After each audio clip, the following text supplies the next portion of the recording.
Good evening, everyone, and welcome to Vojens, Denmark for round 10, the final round of the World Speedway Championship.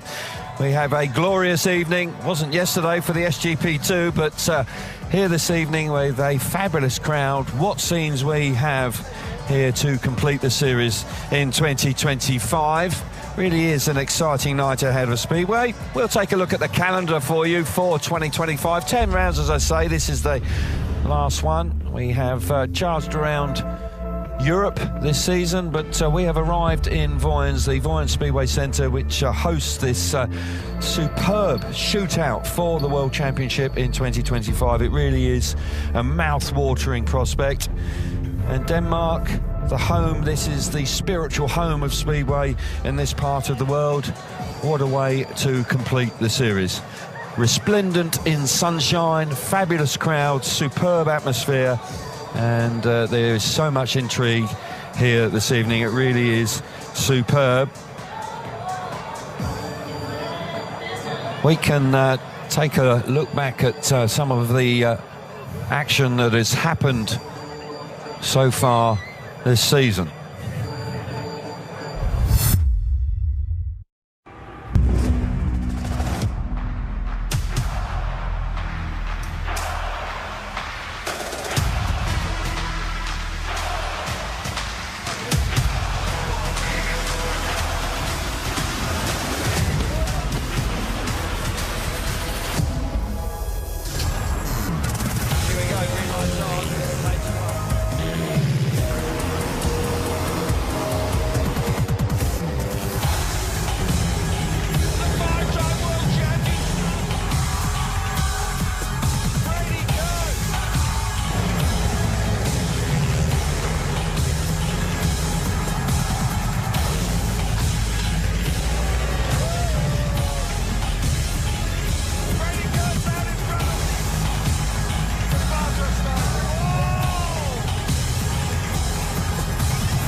Bartek, what a championship fight we've had right down to the very last round of the season. Hello everyone, I'm big waiting for this event today in the evening. Everything is after last hits is clear and we'll see what happened. I make everything what I can the best and yep. And history, one way or another, is going to be written tonight. You could be joining an exclusive crop of riders with 6 world titles, the first to do it 4 years on the trot. Yeah, this is also like, you know, I have like little bit no stress, but you know, the good moment I remember in my head, and I'm happy about this because remember when I be very young, I'm all the time thinking about, you know, will be the world champion. I have this moment with the 5, with 6, with the junior, and I still young. And the sun is shining. Very different scenes to last night, which you were watching the SGP2. Also, yes, and congrats for all riders because I know what is this, the Speedway, and I think so really understand the other boys, and yeah, make fun today. We wish you the best of luck tonight. Thank you. Good to hear from the reigning champion, Bartosz Marslik, who is set to make history, as Abby was saying. And he has been in a terrific fight with Brady Kurtz, of course, who has lit the World Championship up this year. But Bartosz Marslik, incredibly, is still 3 points in the lead, despite the fact that Brady Kurtz has won the last 4 Grand Prix. What a night ahead. Marslik, of course, the ultimate professional. He knows what it takes to win a World Championship. Marslik, will he make it 6 tonight? Or will we see Brady Kurtz? Kurtz, who has come into the series as a rookie. He had an appearance in the World Championship previously, but crikey, 28 years of age. He has shown fabulous maturity and has ridden out of his skin. And when he started winning, he just simply could not stop. Just 3 points behind the championship leader, Brady Kurtz. What a night ahead. Okay, Greg Hancock is joined by Brady Kurtz now. Well, like I say, I always say we're around legends. This guy is a legend. We're in Vojens, buddy. Like, obviously, it's a big night. We're not going to talk about that. But Vojens, what's your experience of this place? It's nice to be here. Iconic speedway venue. Haven't done a lot of riding here, so hopefully learnt a few things in practice. But no, it's nice to be here. Track was really nice, and let's just get on with it. That's all you can say, man. I could sit here and ask you so many questions, but it's fun to watch you go around here. It's a new venue. Obviously, the world's watching right now, and all eyes are on you. But live it up. Have a great night, dude. And yeah, it's your day. Thank you very much. Hoping for the best. What a season he has had. Brady Kurtz really has been something of a surprise in lots of ways. Not a lot of people talking about him coming into 2025, but by crikey, has he made his mark. And there's no doubt that he is just within touching distance of winning his first World Championship. What an opportunity for the Australian, and Australia is right behind him. There's no doubt about that. Dan Bewley warming up for what potentially could be his first medal in World Championship. He lies in third place. The bronze medal is there within his grasp. 5 points between Bewley and Freddie Lindgren. That could well be a nice side story. Chris, your thoughts coming into tonight? So much talk, so much focus on the top two in the world.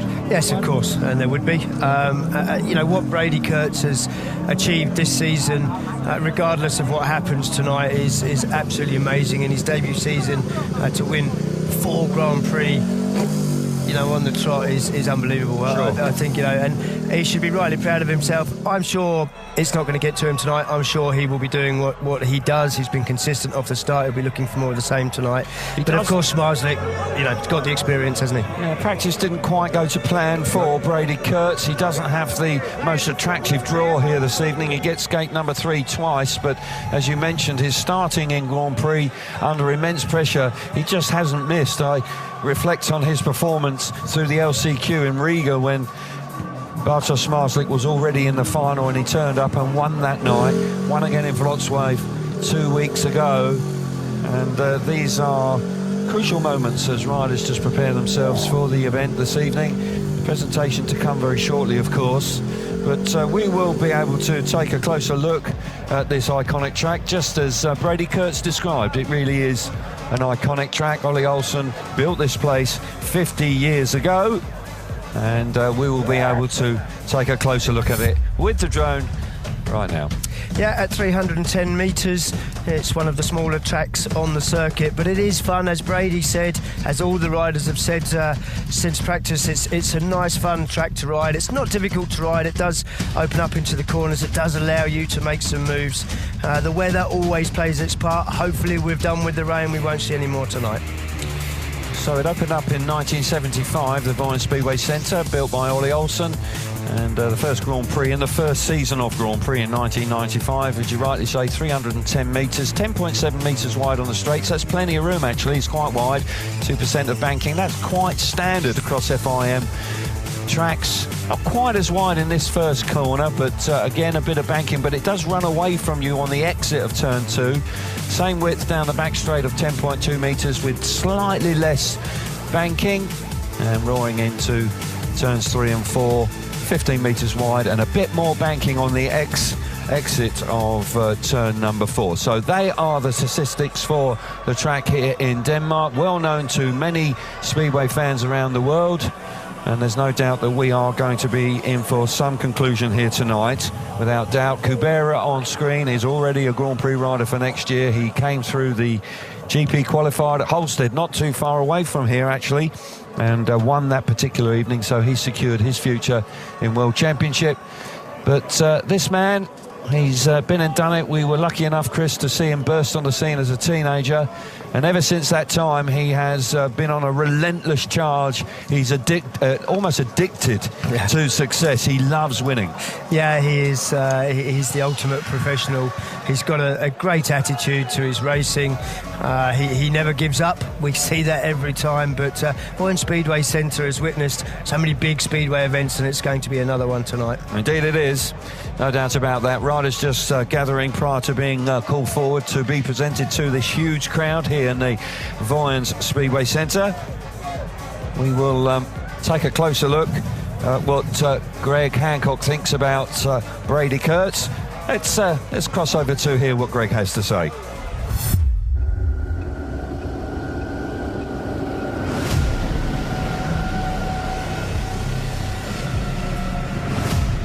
Well, here we are. We're in Vojens, Denmark, an iconic track. Numerous world champions have been crowned on this track on a particular night, and we're coming into probably one of the more neutral tracks on the series because not a lot of riders come here throughout the year in leagues or anything like that, so it really opens up an amazing night that's in front of us. Two riders, Bartosz Marslik, the current world champion, trying to retain his title against the newcomer to the series, Australian Brady Kurtz. Brady's been absolutely phenomenal, 4 wins in a row. Could he make it 5? This is the kind of track that could really separate these two. Their specialties, Brady's consistent out of the starts. Tapes up, and into the first turn it is. Kurtz is there, the perfect start. Bartek's just a hunter. You never know what you're going to get from either one of those guys. Here comes Smarsik, all the time in the world to figure it out. If we go into this track in detail, you've got gate positions are always everything. Notoriously, people win from gate 4 here often late in the night. However, in the rain, these conditions, it's going to be really important to focus on this turn 1. This turn 1 seems to be the make or break for a lot of guys. Passing is good, but not every day, depending on the weather. On the exit of this corner, there's a period there that's kind of a no man's land. You need to be extremely on the white line, the curb, to get the drive out of that corner, or you need to be chasing the dirt line if it's there. Again, weather determines what's going to happen on the night, but you'll see guys basically come into this corner. They got to turn quite sharp going into that corner. Almost nice just to brush your front wheel across that little bit of a concrete curb there. Make a nice sharp turn, hold it around the inside on that nice moist dirt if it stays there most of the night, and then just get an electric slingshot out of that corner to take a lead down the back straightaway. And then when you get down to the 3rd and 4th corner, you've got to kind of go in mid-track, cut back to get your passing on the inside. Bartek's amazing. He's won here. He knows this track well, but Brady Kurtz, he's cool, he's calm, he's like Iceman, and he's the guy that is just changing the way the world of Speedway is today. Well, tonight is going to be an amazing night of racing. The whole world is excited about the overall outcome of this night, but we can't just focus on the 2 guys challenging for the world title because you've got guys like Dan Bewley, who's trying to get his first ever podium in the World Championship. He is going to be on fire without a doubt. However, the dark horse, Freddie Lindgren, never count Freddie out. That guy races to the finish line and guaranteed he wants that podium spot back. So it's going to be epic. And one final guy I think you need to watch out for, Mikael Jensen, the Danish wild card. He was a wild card here back in 2012, I think. Overtook Nicky Pedersen on the inside of this final corner to win the Grand Prix that night. He could be the guy who could change the overall result by the end of the night. All the SGP 4 riders. So there we go. Interesting information from Greg Hancock. I suggest that Michael Jensen may well have a part to play tonight, but the clash, the fight, the duel between Smarslik and Kurtz really has captured everybody's imagination. What a series it's been in 2025. Unfortunately, it looks like we're going to be in for quite some contest here tonight. The weather is set fair, the crowd is in, the atmosphere is building. There's no doubt that we are in for a special night of Speedway. There is a presentation to the man that built this place that's going on the centre green. Ollie Olsen, of course, who won 3 World Speedway Championships in the 70s. He puts Danish Speedway on the map. We can't see him, unfortunately, but Ollie really was the reason that World Championship Speedway really took off. There's no doubt. And Ollie Olsen was then followed up by greats like Hans Nielsen, Erik Gunnarsson.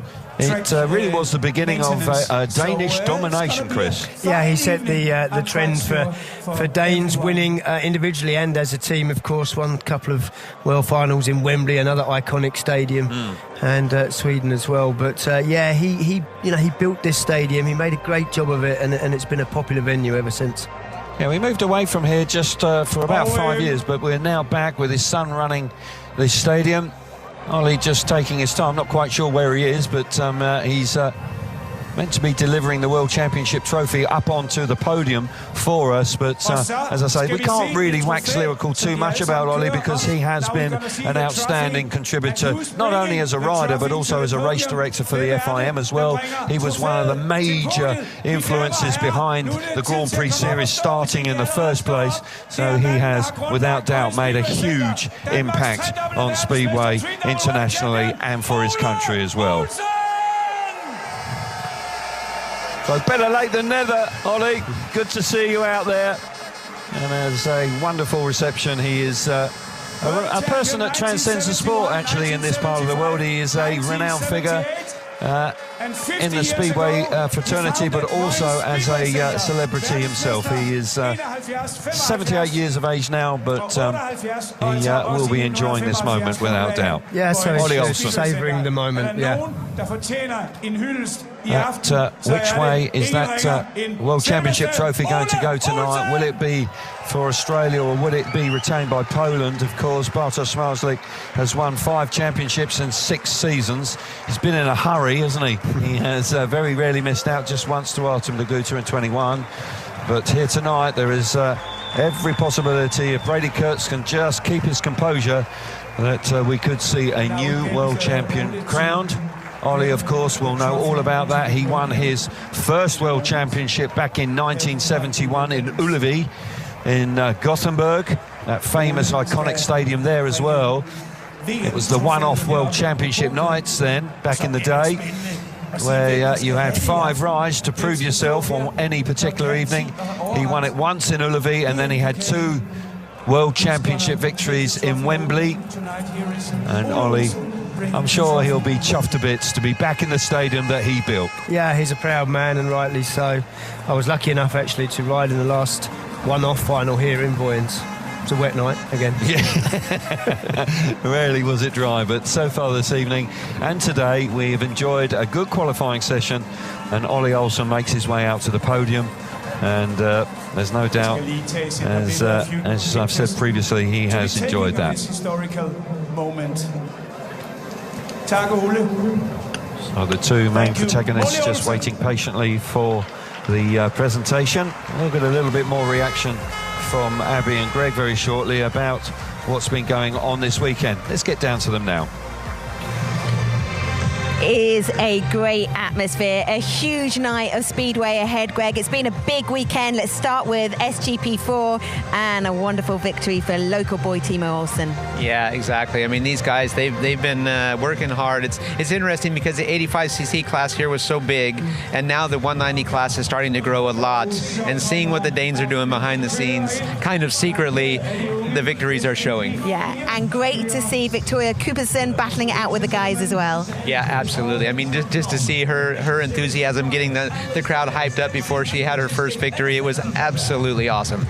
And then let's move to SGP2. Very different conditions from what we're seeing tonight, but Nazar Panitsky, just a victory for Ukraine that was so special. Yeah, I mean, in this day and age, right? I mean, it's just fantastic. That kid's just he's working so hard. He's got a stone face. He's so determined. What his family's had to go through and everything to get him here. But he is going to be a champion in the future in the SGP series as well. But seeing him being the first-time SGP2 champion, hats off to the kid. So happy for him. And in Q3 in qualifying, the story, Brady Kurtz having penultimate draw pick. Yeah, that's right. I mean, it is what it is, right? But Brady's, he's the guy. You can't, as we talked about earlier, you can't play head games with that guy. He knows what it takes to win championships. He's good in the start, and let's just see what he does. Thanks, Greg. Let's see what he does. Won't have too much time to wait now. William Dreyer is the track reserve. Jonas Knudsen is the second track reserve. Michael Jepsen Jensen, as Greg was saying, keep an eye out for him. He is the wild card. He was a wild card here back in 2012, and he won that particular evening. Will it be deja vu for Michael Jepsen Jensen, who actually could well be a Grand Prix rider next year if Andrei Lebedev stays in the top 7 this evening? Then Michael Jepsen Jensen will be promoted into the lineup for 2026. Riders have gathered just to the side of the podium, and they will be called forward. And what a crowd it is. So William Dreyer is the first rider to come forward. He rode last night. Did have a chance of being world champion, remarkably, last night. It wasn't to be. He ended up 5th in SGP2. He'll be looking forward if he can get a ride here tonight. Yeah, next up is the other reserve, track reserve, Jonas Knudsen, 24-year-old, rides actually here for Vojens, so he knows the track. He will be making his debut tonight if he gets a ride. Coming out with the SGP4 competitors. Great to see them earlier today. Yeah, their meeting was earlier today. And another smashing opportunity for them to come out and enjoy the atmosphere. Michael Jensen, the wild card, 33 years of age, as you say, and he'll be looking forward to this opportunity to display his skills. 744, Kai Hülkenberg had a disappointing year this year. He's only made the top 10 in the LCQ a couple of times. Ladies and gentlemen, so Martin Vasilek, likewise, a man who's won 9 Grand Prix, and this season, through one reason and another, he's had some injury issues, but Martin Vasilek this year just been really out of form, needs to turn it around tonight. From the Czech Republic, Jan Kovac, currently 13th place. Another one perhaps would have hoped to have pushed on in his second season of Grand Prix racing. Hasn't done so, be hoping for a wild card. Yeah, Jason Doyle up now. Now, the former world champion who has had 11 seasons in the Grand Prix is in grave danger of losing his Grand Prix status, but he's healthy, he's riding well, he'd love to go well tonight. Yeah, he would. Dominic Kubera, the pressure's off this guy. He knows he's in the SGP next year, but he would like to finish with a flourish. Hasn't had too many great results this year. No, he's been steady at best. Mikael Mikkelsen, likewise, hasn't had a particularly sparkling season, but here at home, in front of a partisan crowd here in Vojens, Mikael Mikkelsen will want to go well. Anders Thompson in his resplendent white suit. He's glad it's not raining like it was last night. He's just outside the top 7, and it's going to be a stretch from there. He's 12 points down. So Robert Lambert, now the world number 2, has had a disappointing campaign. Won here last year, of course, 12 months ago, his first maiden win at Grand Prix. He would dearly love to turn his form around here tonight in Denmark. Max Frick currently occupying that all-important 7th position. He's 3 points ahead of Robert Lambert. He will be looking to stay there. Andrei Lebedevs has had a terrific season in Grand Prix, and there's no doubt that this man is like a fine wine. He's just getting better and better.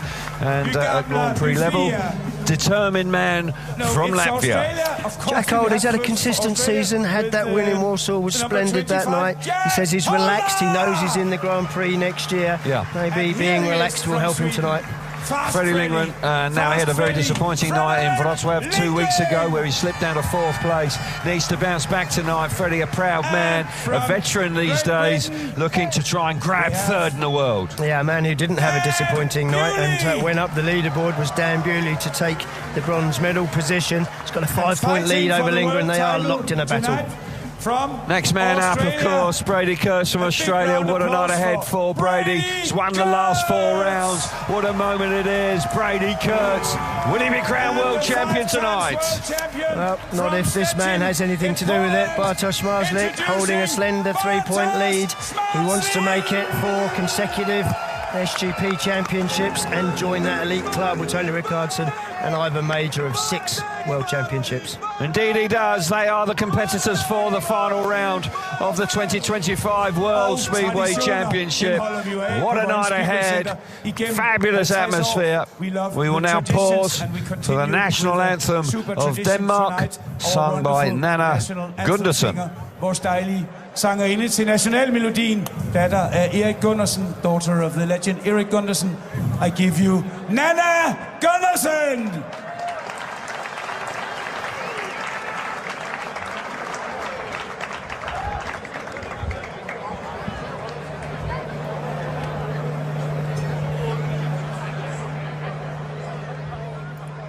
Det er et yndigt land, det står med brede bøge, nær salten øst og strand, nær salten øst og strand. Det bugter sig i bakkedal, det hedder gamle Danmark, og det er fra Jesæ, og det er fra Jesæ. Vort gamle Danmark skal bestå, så længe byen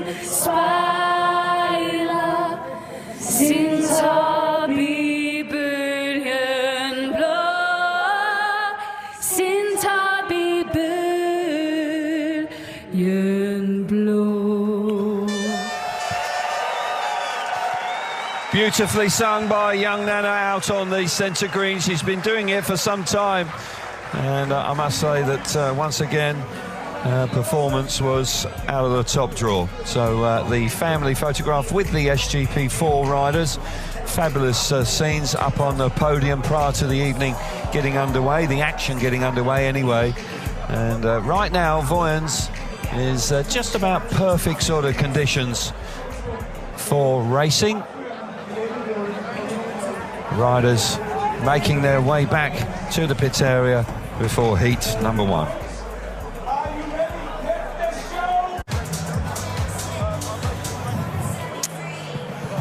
So the start line just taking shape. Start gate boxes just being marked out traditionally. We'll take a closer look at the first 4 races this evening, just to give you an indication of what it's all about. Kubera, Jepsen, Jensen, Doyle and Vasilik. Good looking lineup for heat number 1. Thompson, Kvek, Frick, Lebedev's heat number 2. Freddie Lindgren, Jack Holder, Bartosz Marslik coming out of gate 3 in the first one. Kai Hulkenbeck in heat number 3. And Brady Kurtz starts from the inside in heat 4 with Mikkelsen, Robert Lambert and Dan Bewley. Bewley, 2nd and 3rd in the world, going head-to-head in heat number 4. Gate 3 is traditionally not the place to be. That's where Jason Doyle finds himself in heat number 1. He'll hope it to buck the trend. When you look at the all-time stats for the gates, you've got to say that gate number 1 is the better one, the preferred gate. Gate 2, then gate 4, and gate 3 being the lesser of the 4. We can't play down the importance of qualifying today, because Brady, you know, having 15th pick, he's ended up drawing number 15, and to have gate 3 twice towards the end of the night, it's not going to do him any favours. He needs to get off to a good strong start, I would suggest, with the inside 2 gates in his first 2 rides, and then trust his starting ability to do the business from the outside gates a little later on. But we will wait and see how that evolves and how that transpires. But he does have to wait now until heat number 4. He'll be nervous. I wonder whether, I think if it was me, I would be thinking I'd like to get on with it and get my first ride out of the way. But he has remained, as Greg was explaining, he has been the Iceman this year. He has been cool and collected, and nothing seems to have ruffled him at all. No, riders are eager to get on with it, keen to see how Michael Jepsen Jensen goes here this evening. He's coming out of gate number 2 with a very colourful pair of Kevlars that he is debuting here this evening.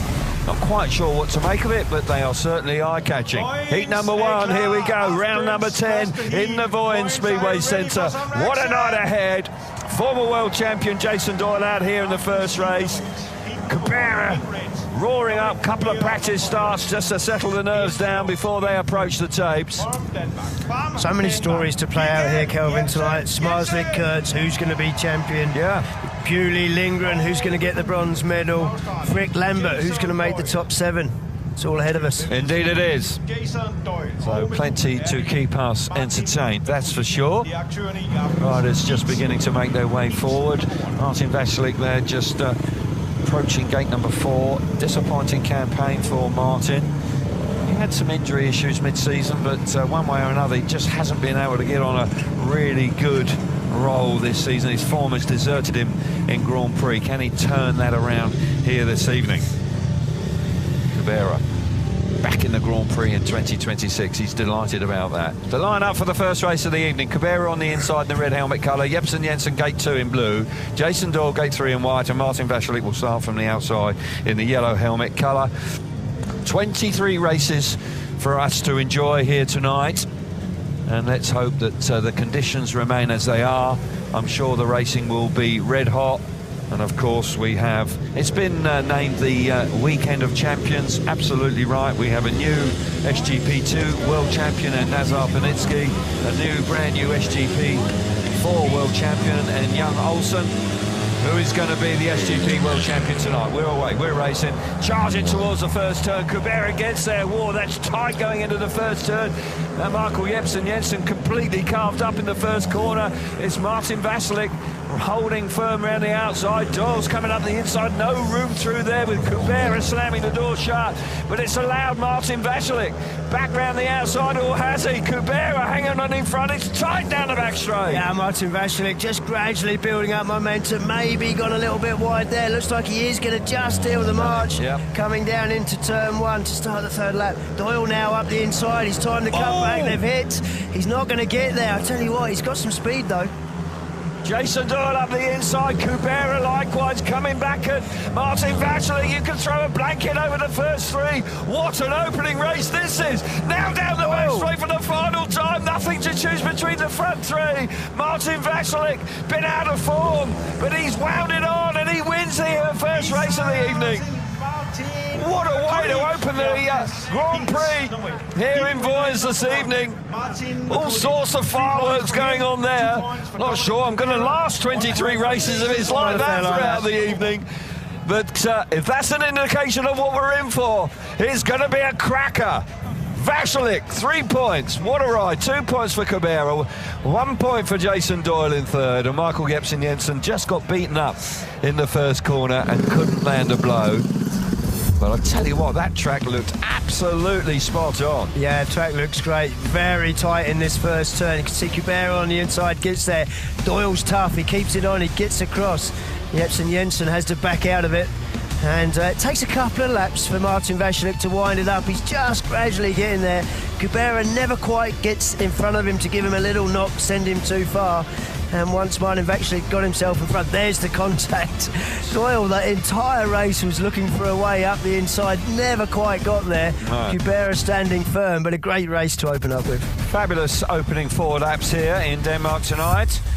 And heat number 2's got something to live up to, but Martin Vasilik, that's more like it from Martin. That really was a confidence-boosting ride for him, and he's got his night off to the ideal start. Are we going to see the best of Martin Vasilik here this evening? Yeah, we're certainly hoping so. Riders are already up at tapes. A short run from the pit gate to the start line here in Vojens. So it doesn't take too much time, just 90 seconds these days to get to the start line. That's a change. Previously it was 2 minutes, so 30 seconds have been taken away. So Anders Thompson out here. He goes from the inside gate in the red helmet colour. Jankovic, gate number 2 in blue. Max Frick out of gate number 3 in white. And Andrei Lebedev's gate number 4 in yellow. Lebedev's, who has been on a good run of form. He's been pretty rock solid throughout the season. Yeah, he has. He was quick earlier today as well. He was 2nd in the Q3 qualifying time, so he'll be full of confidence. He's had a great season. Yeah. He currently sits in 6th place. Rides for Vojens, knows the track. Here we go then, heat number 2, green light comes on, tapes are up, we go roaring into the first turn. Thompson's made a lovely start, he hits the front, Lebedev's from the outside. What a move from Lebedev's, read that beautifully, made the move at the right time, got his wheels in line and has roared into the lead. Max Frick is back in 3rd place with Kvek at the back. But we just beat him up prior to the race, and Lebedev's has delivered, really nicely moved down the back straight, flying in front. Yeah, quick thinking in the first turn from Lebedev's, timed his cut back the inside of Thompson absolutely to perfection from the outside gate. Track's going to settle down quick, it's going to have some water. It is just dusting up a little bit already, but Lebedev's looks really good. He's been quick earlier today and he's stealing a march now on Thompson. Lebedev's the bike working a treat. Super first corner, squaring it off to get the better of the opposition, and has cleared off out in front. Not quite as exciting as the first race, but nonetheless, terrifically impressive performance from Lebedev's. Picks up the 3 points, gets this evening off to a really impressive start. Clearly delighted with it. Anders Thompson, solid in 2nd place. Max Frick will gate 3, never easy. And he finished in 3rd place. So Lebedev's 3 points in the lead. Anders Thompson back in 2nd place, 2 points, 1 point for Frick, and Kvek missed out on heat number 2.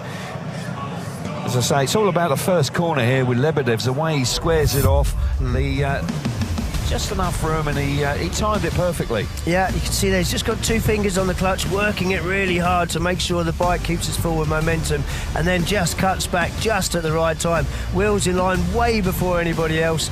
Pulls out pretty much a bike then for going down the back straight. Thompson will be a little bit disappointed with that, coming from the inside gate.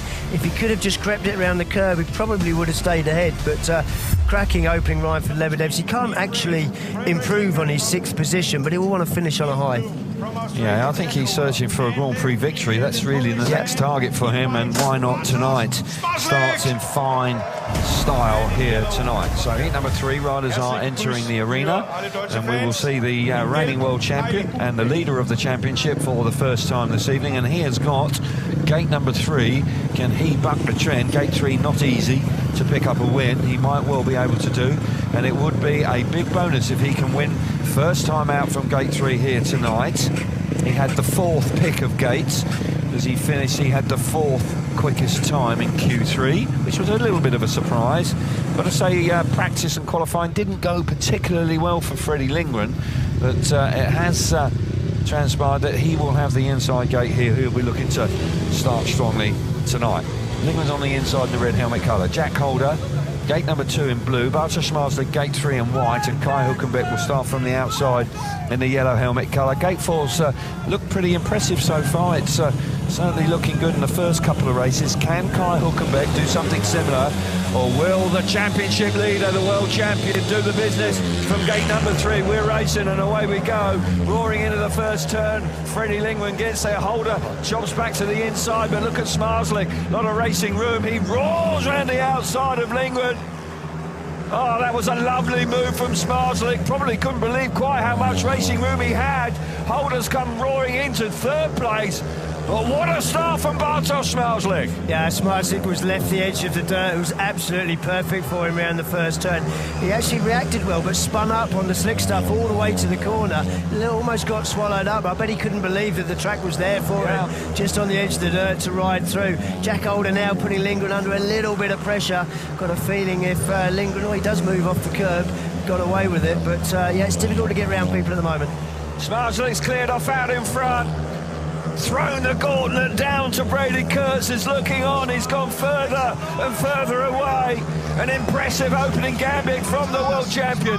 Lindgren through into 2nd place. 3 points for Bartosz Smarslik. Jack Holder back in 3rd, but coming out of gate number 3, picking up 3 points, 58.5 seconds. 2 seconds outside a really fast time round here in Vojens, but he won't worry about that. 3 points in the bag. The winner, Smarslik. Nice ride. Freddie Lindgren back in 2nd place. 2 points. 1 point for Jack Holder in 3rd, and Kai Hulkenbeck failed to score in heat number 3. Strong start from the reigning champion. No sign of nerves there whatsoever, but he did have a terrific run. The door opened up nicely here in the first corner. Yeah, he doesn't get to the corner first. He gets a little bit swallowed up. He's spinning, but he just gets to the edge of the dirt. All the room in the world to do so.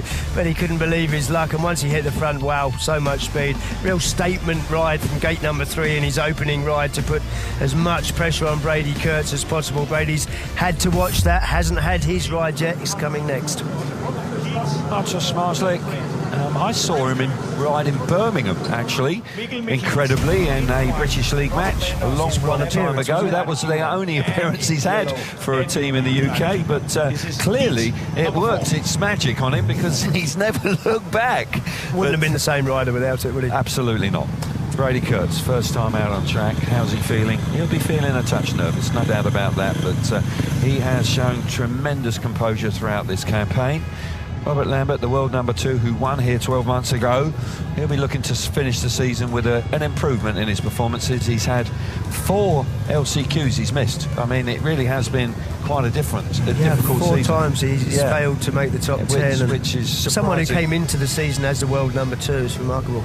Brady Kurtz, he will start his evening off from the inside gate in the red helmet colour. Mikael Mikkelsen, gate number 2 in blue. Robert Lambert will start from gate 3 in white. And Dan Bewley, he will start from the outside gate. Yellow helmet colour for him. Bewley, who was terrifically quick earlier on today in the qualifying. He had the first choice of gate picks. He likes the number 13. He will have gate 4 here, and he'll come straight back out in gate number 1 in heat number 5 in the very next race. Here we go. Heat number 4 will complete the first block of races. We're racing and they roar into the first corner. Mickelson made a lovely start, got the better of Kurtz, drifts wide. It's very tight coming out of the first corner. And Bewley from nowhere, I tell you what, I couldn't see that coming. Mickelson's been beaten up and has been relegated right to the back after a really good first turn, but Bewley's way out in front. Robert Lambert putting Brady Kurtz under a little bit of pressure in second place, but Bewley, the fastest man in practice today, looking good in front. He's looking very good. He just generated that little bit of extra speed from his wheels in line earlier, coming from the outside gate. Brady Kurtz, he stuck to it on the first lap around the inside. A little bit of a mistake there. Just hit a hole has allowed Robert Lambert make a bit of ground up. He is under pressure, but Mickelson got beat up in that first turn, didn't he, down the back straight? Yeah, he did indeed. Kurtz is under pressure from Robert Lambert, who's hugging the inside line, and it's close down the back straight. Kurtz just clouting the fence a touch, but for this man, Dan Bewley in third place in the championship, coming into tonight has won comfortably in heat number 4. Brady Kurtz looked like the bike was just spinning up a touch there, didn't quite have enough speed. I'm sure they will be able to make a tweak or two before he comes out again, but an encouraging start. It was very tight coming out of the first corner. There was almost 4 abreast. But Bewley, spectacular ride. 3 points for him. Kurtz back in second place. 2 points, 1 point for Robert Lambert. Mickelson misses out in heat number 4. Everybody's had a bit of action now. Smarslik, Lebedevs, Bewley and Vasilik, they are the winners out in the first rides here this evening. Thompson, Lindgren, Kubera and Kurtz picking up 2 points apiece. We're underway. Round number 10 in Vojens.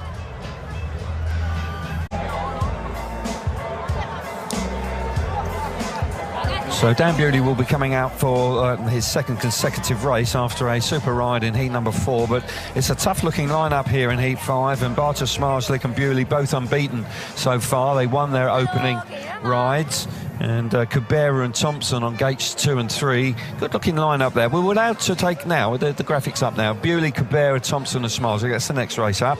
Mickelson, Freddie Lindgren, Jepsen Jensen and Max Frick. Riders there.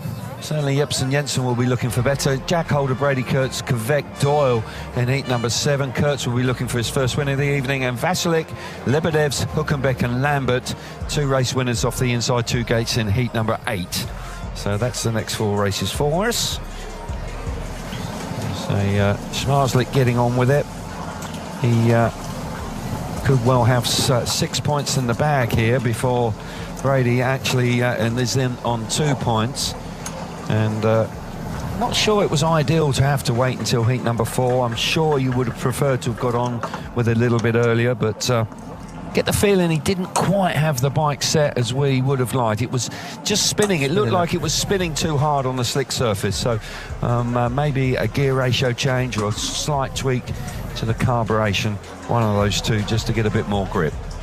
So here we see bit of extra work going on, bit of water going down as well. As you said, there was a bit of dust being kicked up, so quite surprising when you consider how much rain we had yesterday. But the covers that they had on yesterday, they really do, to be honest, I think they've saved the weekend. Absolutely, yeah, there was a chance that the track, after rain all day on Thursday as well, would have been lost on Friday, but no, they've done a great job. They must have worked throughout the night to tidy the place back up, because it was fairly muddy by the end of proceedings last night. Couldn't see the fence for mud, so a lot of hard work has gone in. An extended grading break here. I think clearly they don't want the track to get away from them, so they are having to do a little bit of extra grading. Dan Bewley on gate number 1 this time. Not too much longer before the riders will be allowed to enter the arena for heat number 5. And will Smarslik be able to keep the consistency going? Of course, the top 2 from the qualifying races go straight through to the final, and ideally you want to avoid the LCQs if you can. So the pressure is on in this system right from the get-go. Difficult for Dan Bewley coming off the inside gate to know how to deal with Smarslik, because track's just had a grade in the water. I don't think he's going to go on and move out to the outside. I think he's got no option other than to go around the inside as long as he makes the start. Yeah, we will see those decisions, those big decisions, those split-second decisions that you have to make in the first corner can be the difference between winning and losing. We saw that when Mikkelsen was there, went wide and left the door wide open, possibly should have hugged the inside, may well have come away with a better result. Anders Thompson, who picked up a couple of points in the first one. So Bewley's on the inside in the red helmet colour. Kubera out of gate number 2 in blue. Thompson's changed his bike straight away here. He's gate 3 in white. And Bartosz Marslik, who's not changed his bike because he's relatively happy with it. It looked pretty fast. He will start from the outside in the yellow helmet colour. As Nicky Pedersen was saying, the tension in the stadium is you could cut it with a knife, there's no doubt about that, with everything up for grabs tonight, all the medals on the line. Bewley involved with that as well, of course. Started the evening well. He will be pleased with that. Bewley's such a laid-back character. Yeah. Whenever he's asked about it, he said, well, I'm just going to have some fun, and I'm just going to have a go. Here we go then, heat number 5. The action about to get underway once again. Here we go, tapes are up, charge towards the first turn, and Smarslik's made a decent start, but Bewley runs very wide indeed. Kubera and Smarslik coming off the first turn. Smarslik just about gets his nose in front. Bewley with the mistake, probably that cost him the opportunity to be out in front, but Smarslik chops the nose off of Bewley.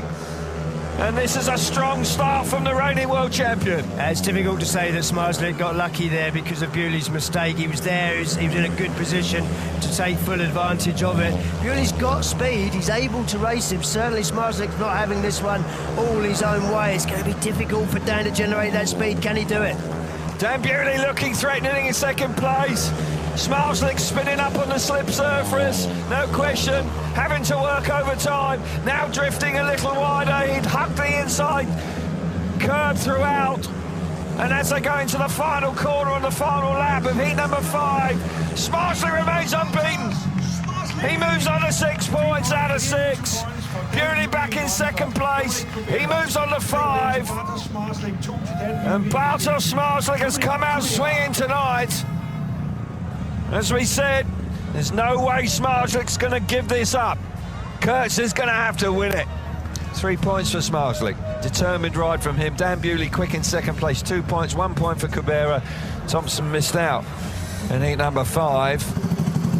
Smarslik, that was classic Smarslik. He didn't look particularly fast, but no way of going by him. No, he made a good start. He was good, smooth off the start, reacted well.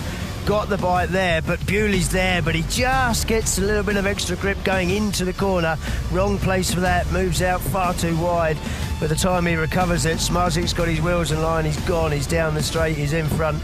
But he didn't have the dominance that he had in his first ride, it's fair to say. He didn't really know where to ride. I do feel the bike was spinning up on him.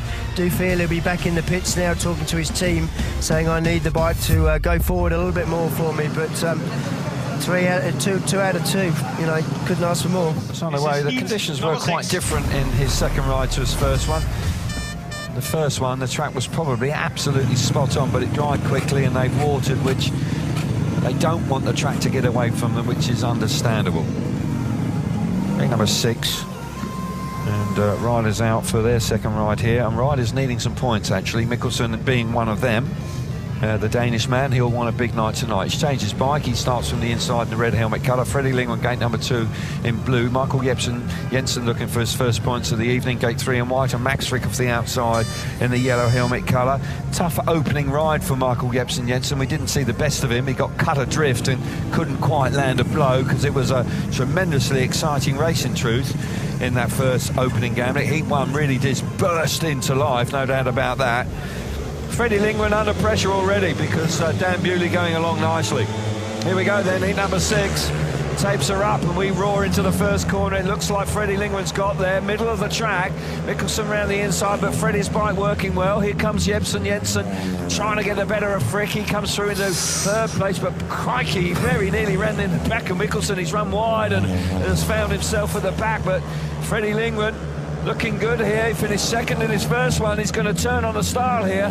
looking good out in front. Yeah, Lindgren is looking good. Michael Jepsen Jensen's really just looks like he's slightly overriding. He's coming back now at Frick, but he's just making a few too many mistakes. Lindgren riding out wide, two different ideas there from Lindgren and Mikkelsen. Mikkelsen just pinning it right around the inside. That's where the fast times were being made in qualifying, but track definitely has a little bit of water in it now. Yeah, it's a bit greasy out there in these first couple of rides after the grading break, and bikes are just not quite finding the grip as they did a little earlier on, but for Freddie Lindgren, he won't worry about that whatsoever. That was a really good ride, got off the first corner, and the longer the race went on, the better that Freddie looked, and he has started his evening in fine style. 2 weeks ago in Wrocław in Poland, he had a desperately disappointing night, but Freddie never knows when he's beaten, and without doubt, he has come here to claim third place in the world. 3 points for Freddie Lindgren out in front. Mikkelsen back in second place, 2 points, 1 point for Max Frick. And Jepsen Jensen, second ride, out of the points here and has failed to score so far this evening. But for Freddie, only dropped a point. This is a good start for him. It is, yeah. Freddie Lindgren matching Bewley, 5 points from 2 rides. First race win on the night from gate number 2. Does make a good start, goes straight to the edge of the dirt. Once again, Michael Jepsen Jensen getting beat up on that first lap. Clouts the fence coming down the back straight to turn 3 on the opening lap. Then nearly runs into the back of Mikkelsen. And that cost him many points in that race. Disappointing start for Michael Jepsen Jensen. Yeah, I think a lot of people, including myself, were expecting a big performance, but it hasn't quite clicked so far. He has 3 more opportunities to turn his evening around. So heat number 7, riders are already at the start line, beginning to do a bit of gardening to figure out where they want to start from. Couple of Australians here. Aussie rules in this one. 3 Australians, excuse me. 2 on the inside, 1 on the outside, and Jan Kvek from the Czech Republic sandwiched between them. Jack Holder, who has already had a Grand Prix victory earlier this season. He starts on the inside in the red helmet colour. Brady Kurtz out of gate number 2 in blue. Jan Kvek has changed his bike. Conditions must be different. Boys are changing their bikes all over the place. He's gate 3 in white, and Jason Doyle will start from the outside in the yellow helmet colour. Now, Brady Kurtz, gate number 2. He's just seen a rider. Freddie Lindgren win from there, so he must believe, and his starting ability is every bit as good as Freddie's. So he'll be looking to pick up his first win of the evening. Here we go then, heat number 7. Tapes are up, away we go, and it's a lovely start from Kurtz. That's more like it. Absolutely perfect to the first corner. Here comes Doyle around the outside, just lifting, but for Kurtz, he's got his nose in front for the first time this evening, and that's good news for him. 3 Australians in first, second and third, with Doyle now getting the better of Jack Holder. Doyle coming through into second place. Kurtz is out in front. Jason Doyle hunting him down. Brady Kurtz doing what he's got to do. He's made a good start from gate 2. That seems to be coming alive now. Good battle between Jason Doyle and Jack Holder. Doyle changed his mind on the first lap down in turns 3 and 4. Sort of pinned down Jack Holder and then just straightened up and went straight for the dirt. He's down on the inside now. He knows that's where Jack Holder's taking the challenge up. But Brady Kurtz, he seems to be settling down now. Yeah, this will do him the power of good to get his nose in front. Just get the 3 points under his belt, and he's had a very solid start. Just dropped a point from 2 rides, moves on to 5 on the curtails of the unbeaten man so far tonight, Bartosz Marzlik. But I think what he'll take from that more than anything is the way the bike went to the first corner, really dug in and drove hard into the first turn. 3 points for Kurtz, nice ride. Doyle in second place, 2 points, 1 point for Jack Holder in third. Jan Kvek misses out in heat number 7. Racing's just calmed down a touch, but nonetheless, it's beginning to build up. Look at this. This is good news for Kurtz with the way the bike went to the first corner. Yeah, very good news. I would suggest they have made some changes from his first ride because the bike was reacting there. He had to work hard on the clutch. It launched forward, and then he had to work with the clutch to make sure it went to the corner. But good battle ensued for a couple of laps there between Jason Doyle and Jack Holder. Jack stuck with the inside for the entire 4 laps. Jason was working the outside, then decided he had to defend in the end. But this race will certainly settle the nerves, I think, of Brady Kurtz. Certainly will. And he can now reflect on a solid start from his 2 rides this evening. We thought that he would need a good score from his first 2 rides, and he is duly delivered. He has 2 gate 3s to come, but he has a good foundation to work from. Martin Vaclik will start from the inside gate in the red helmet colour here. Andrei Lebedev's gate 2 in blue. Kai Hülkenberg gate 3 in white, and Robert Lambert will start from gate number 4 in yellow. And Martin Vaclik, improved ride first time out. Of course, he's had to be patient because he was out in heat number 1, and this is his 2nd ride in heat number 8. That is some considerable time later, and the track is not quite the same as heat number 1, that's for sure. Lebedev's alongside him is going well as well. Yeah, it's Bottas Marslik certainly bucked the trend in heat number 3 with his win from gate 3, because other than that, it's only scored 3 points in 7 races. Wow. So wow. It doesn't bode well for anybody with gate 3 at the moment. Here we go then, Kai Hülkenberg's there. He'll be hoping to buck that trend in heat number 8. I think Robert he Lambert knew how bad it was going to be, but Lambert was... Did he move first? I thought Lambert was the one that moved first. But did Kai Hülkenberg touch the tapes? I think he was the one that touched the tapes. Yeah, and that would be desperately disappointing for the German, because it looked to me that Lambert moved a little early here. He did. Yeah, he moved, but it was... Kai Hülkenberg is looking across him, he's going to see it. Such a frustrating moment for a rider, because Lambert has jumped, and then, of course, Kai Hülkenberg has been sucked into the tapes. Pavel Slupski, our referee, has no choice but to exclude the rider in white. The German is out, so his woes in the 2025 series continue. And you have... Robert Lambert should receive a warning for that as well. He will do, no question about that. And Robert Lambert, well...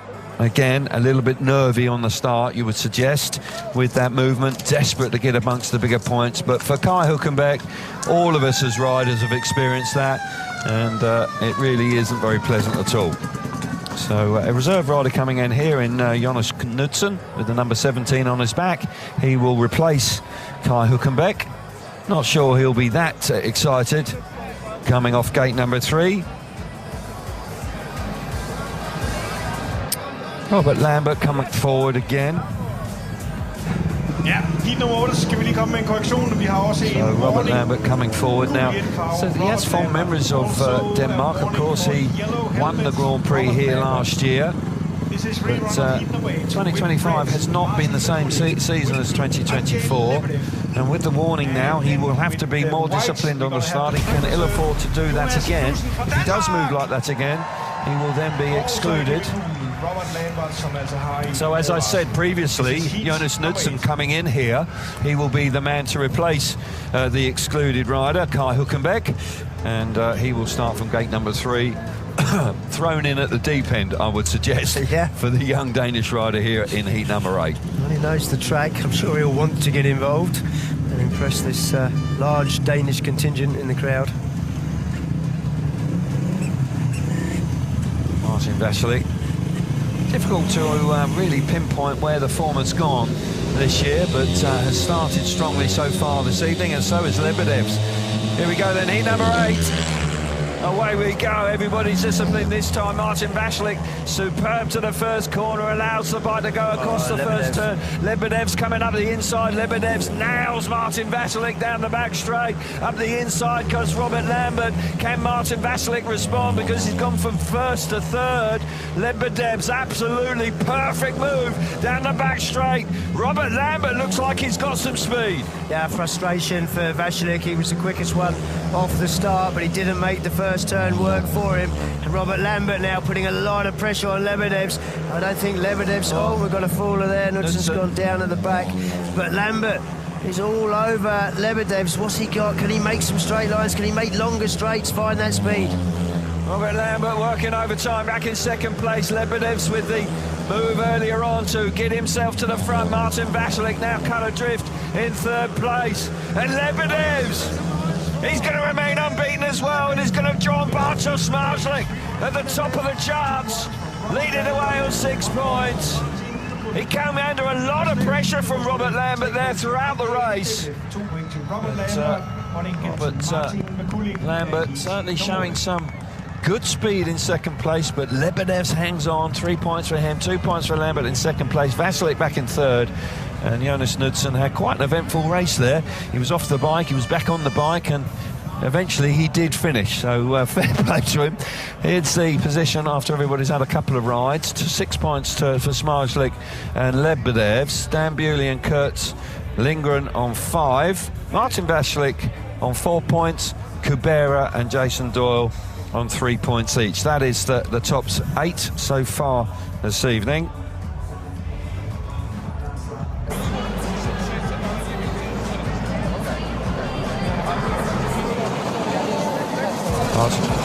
Artur Smarslik has started the evening in the perfect fashion with 2 wins, but Brady Kurtz on his coattails with 5, so it's all building up very nicely after everybody's had a couple of rides. And here's the gate success. No wins from the inside gate so far. 3 wins now from gate number 2, 1 win from gate 3 and 4 from the outside. We'll be keeping an eye on that throughout the evening, and we'll also have a second page of stats as well for you a little later on, I'm sure, when we see exactly how many points each gate has scored, which is also a good bit of information. So a little bit longer gate grading breaks here, and a bit more water going down as well. So Max Frick, Robert Lambert, Dominic Kubera, Jack Holder coming out in heat number 9. When will we see the world champion again? He comes out in heat number 11. He's on that favoured gate, which has sort of caught fire in the last block of races, gate 2. Good. So that may well be favouring him. He'll be pleased with that. So we can have a little closer look at the next 4 races for you. Here we go. Max Frick, Robert Lambert, Dominic Kubera, Jack Holder coming out the very next race. Heat number 9. Heat 10 is Hülkenberg, Anders Thompson, Brady Kurtz and Michael Jepsen Jensen. Michael Jepsen Jensen's had a tough start to the Grand Prix this evening. Lebedev's flying tonight. He's up against the other man that's unbeaten, Smarslik, gates 1 and 2. Doyle and Mikkel Mikkelsen. And heat number 11. Heat 12 is Bewley, Vasilik, Lindgren and Jan Kvek. Kvek have a disappointing night so far, but the other 3 riders have all started strongly tonight. So heat number 11, Lebedevs and Smarslik. That could be quite a tussle going into the first corner. Yeah, the 2 unbeaten riders coming off 2 decent gates, inside gates. Gate 1 hasn't had the success that we're used to seeing, but eventually it's got to come good. He'll be hoping. Yeah, it's quite a surprise. By heat 11. Yes, might. It's unusual because, got to say, Artur Smarslik has got gate 1 to complete his qualifying races this evening, and he won't want to see that stat that nobody has won a race from. Yeah, he's got it in his 4th and 5th outing. And he won't want. He'll be hoping that the track will just offer up a little bit more for you, and he can win a race or 2 from the inside gate. But all sorts of twists and turns to come, of course, in this really tense, nervy affair as we come to the end of the series here in Denmark tonight. Riders entering the track for heat number 9. This will be their 3rd ride of the evening. Robert Lambert looking for his first win of the evening. He is on 3 points. He would love to double his score. As you can clearly see there, with the board being held aloft, he has a warning. The warning stays with you for the remainder of the evening, so you do have to be conscious of that. You don't want to move again on the start line, otherwise you will be excluded as a consequence of that. Riders doing their bit of gardening work as well. So Max Frick will start on the inside from gate number 1 in red, change of equipment. Robert Lambert out of gate 2 in blue. Dominic Kubera gate 3 in white, and Jack Holder starts from the outside gate in the yellow helmet colour. 2 points for Jack Holder. He says he's relaxed. He was looking for a big performance, but he needs to up it a touch now. Just 2 points from 2 rides. He'll be looking for his first win of the evening. He was quick enough in heat 7, wasn't he? But just not a lot of room out there. He was battling with Jason Doyle trying to get up the inside. Didn't quite happen, but as you rightly say, he was right on the pace. So riders taking every possible moment here. Lambert digging around. The start's so important in Speedway, and here tonight, absolutely bang on again. Here we go, heat number 9, tapes her up. Frick's made a nice start but lifts, and that allows Robert Lambert to get the better of him off gate number 2. Round the outside comes Jack Holder. He gets the better of the 2 Australians, with Frick being relegated back to 3rd place. Kubera is at the back. He came out of gate number 3, but this is handy for Robert Lambert. He'd had a quiet start to the evening. He's been on the pace, but out in front he looks pretty good here. Yeah, he's settling down now in this race. Max Frick getting wild there, bounces into the corner, goes across the corner. He's run very wide. That's allowed Kubera nearly to get up the inside, not quite. But Jack Holder will move on to 4 from here. Robert Lambert, big 3 points for him. He'll double his score onto 6. He will indeed. Kubera trying to get the better of Max Frick. Track is a bit greasy, and it's chilly. Bit of water gone down, and you can see the guys are skating around a little bit, and they're all strung out as a consequence of that. But for Robert Lambert, he won't be too concerned. He has picked up his first race victory of the evening, and moving on to 6. As I say, last year's winner, who's had a tough campaign, will be very pleased indeed. We did see a 58.5. That was over a 60-second winning time.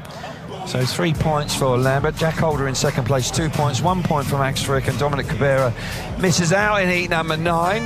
And for the world number 2, that's an improvement, and he'll be looking to kick on from there. Yeah, advantage Robert Lambert over Max Frick in this one. Of course, they are battling away for 7th and 8th place, and Robert Lambert makes a good start. Looks like he's got plenty of speed. You can see there the left leg just comes out at the end of the straight. That's a consequence of the bike still pulling when he needs to get turned. And perfect balance from him, makes no mistake, gets it into the corner. We can see the battle now.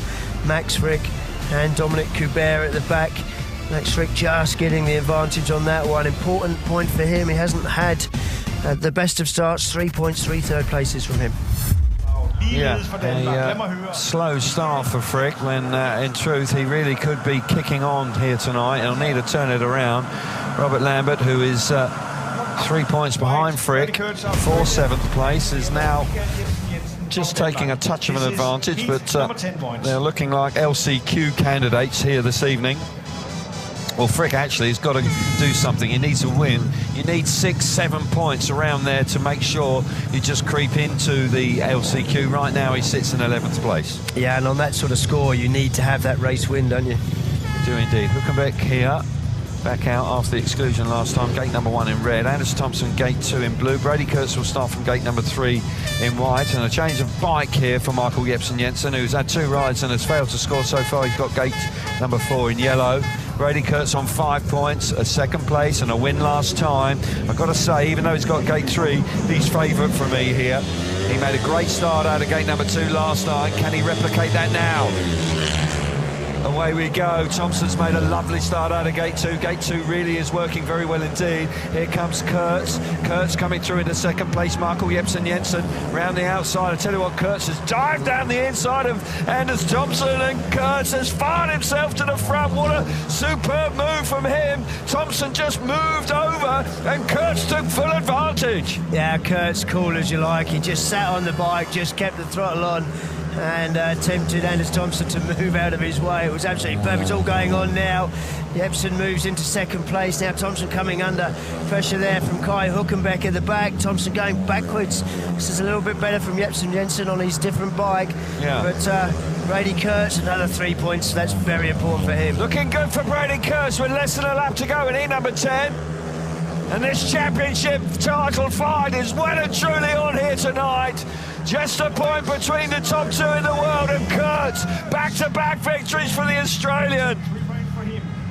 And he has turned up, a little bit tentative in the first one, but he's turned on the style in his last 2 outings. Brady Kurtz leads the way on 8 points now. Ride over Schmarslik, but 3 points for Kurtz nonetheless. 2 points for Jepsen Jensen. Anders Thompson 1 point in 3rd, and Kai Hülkenberg is in 4th place, misses out in heat number 10.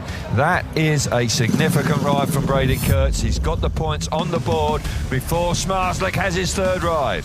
Yeah, and it's very important. It's come from gate number 3. Not a lot of points coming from there, so this is a real bonus for him. Shows what he's all about. He just keeps the gas on here, doesn't panic, just squeezes through the gap there. Got Jepsen and Jensen on the outside. Anders Thompson, he has a look there. I think he knows the amount of speed that Brady Kurtz is carrying there, and he's not going to back out of it. He knows what's on the line for Brady Kurtz. Does the right thing, just moves over, and then he gives up second place to Jepsen Jensen up the inside there. Good ride from him. It's taken 3 races to score his first points. Yes, slow start for Michael Jepsen Jensen. He's going to need at least 3-4 more points if he wants to make the LCQ this evening. This man is certainly heading towards the final. He's got gate 3 and gate 4 to come to complete his qualifying races, but he's doing everything he needs to do right now. Heat number 11 is with us, and another interesting race to look forward to. Lebedevs is on the inside in the red helmet colour. Gate number 2 in blue is Bartosz Smarslik. Jason Doyle will start for gate 3 in white. Mikael Mikkelsen off the outside in the yellow helmet colour. Lebedevs and Smarslik, 2 unbeaten riders here, going head-to-head off the inside 2 gates. Doyle looking for a better performance here this time out of gate number 3. But Bartosz Smarslik out of gate number 2. Gate 2's working well now, but he needs to produce. Once again, the top 2 in the world really beginning to dominate the Grand Prix. Smarslik, pressure on. Green lights on as well. Long pause. Brilliant start from Smarslik. Textbook stuff from him. Flew into the first corner. Lebedev follows him through. Doyle's in 3rd place, but he's under pressure. Down the back straight. Mikkelsen possibly through into 3rd place, but Bartosz Smarslik, no nerves at all. Absolutely stock still, fired himself to the front. Yeah, Smarslik absolutely nailed that start and first turn. Doyle now up the inside of Mikkelsen. Mikkelsen runs straight out to the dirt, not sure where he's gone. Yeah, Doyle's through. Meanwhile, got to say, Smarslik is going to remain unbeaten. He's got the better of Lebedevs. Lebedevs will drop points, but he looks cool, doesn't he, Smarslik? Smarslik out in front, absolutely flying this time. Last time out, he looked like he was struggling a little bit for speed. Heat number 11, no such concerns for the champion. Lebedev's going to drop points for the first time this evening. Smarslik, he remains unbeaten. The only unbeaten man so far this evening. And he goes back to lead the Grand Prix after his 3rd outing. Great ride, start absolutely crucial. And heat number 11, starting is absolutely crucial, because overtaking all of a sudden has become quite a problem. But Smarslik made light work of that. 3 points for him. Lebedev's in 2nd place, 2 points, 1 point for Jason Doyle.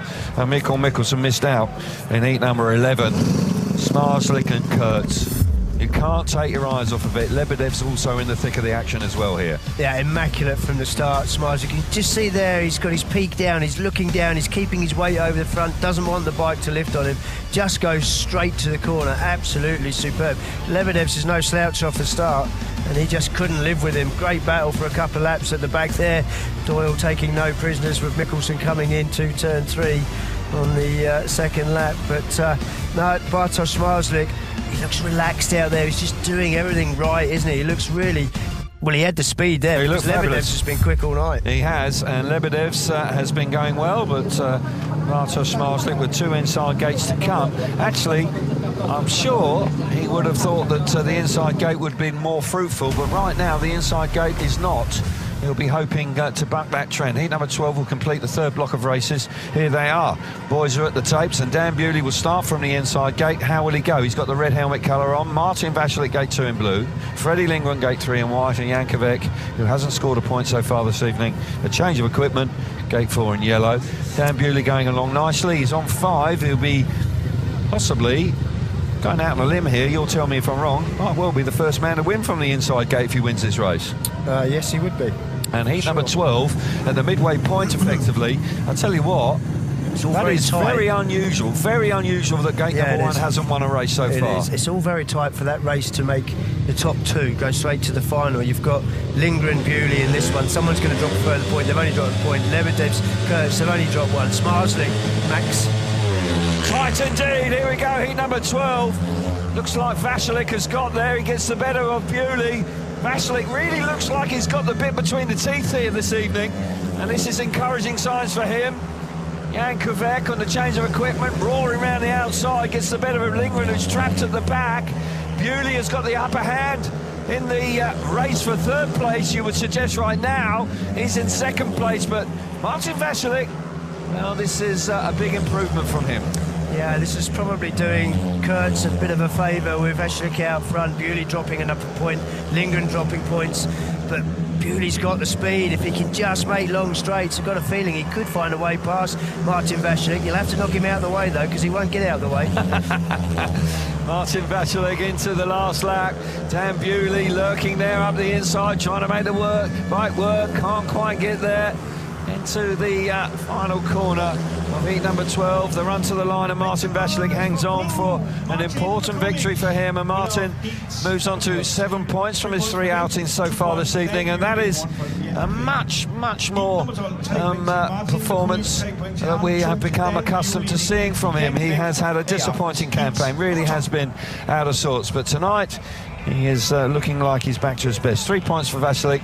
Dan Bewley back in second place, 2 points. Jan Kvek picks up his first point of the evening, 1, and Freddie Lindgren, disappointingly, misses out in heat number 12. Bartosz leads the way, Smarslik on 9, 8 for Lebedevs and Kurtz. Vasilek on 7, so is Bewley. Lambert on 6, Freddie Lindgren on 5, and Jack Holder rounds out the top 8 on 4 points so far this evening.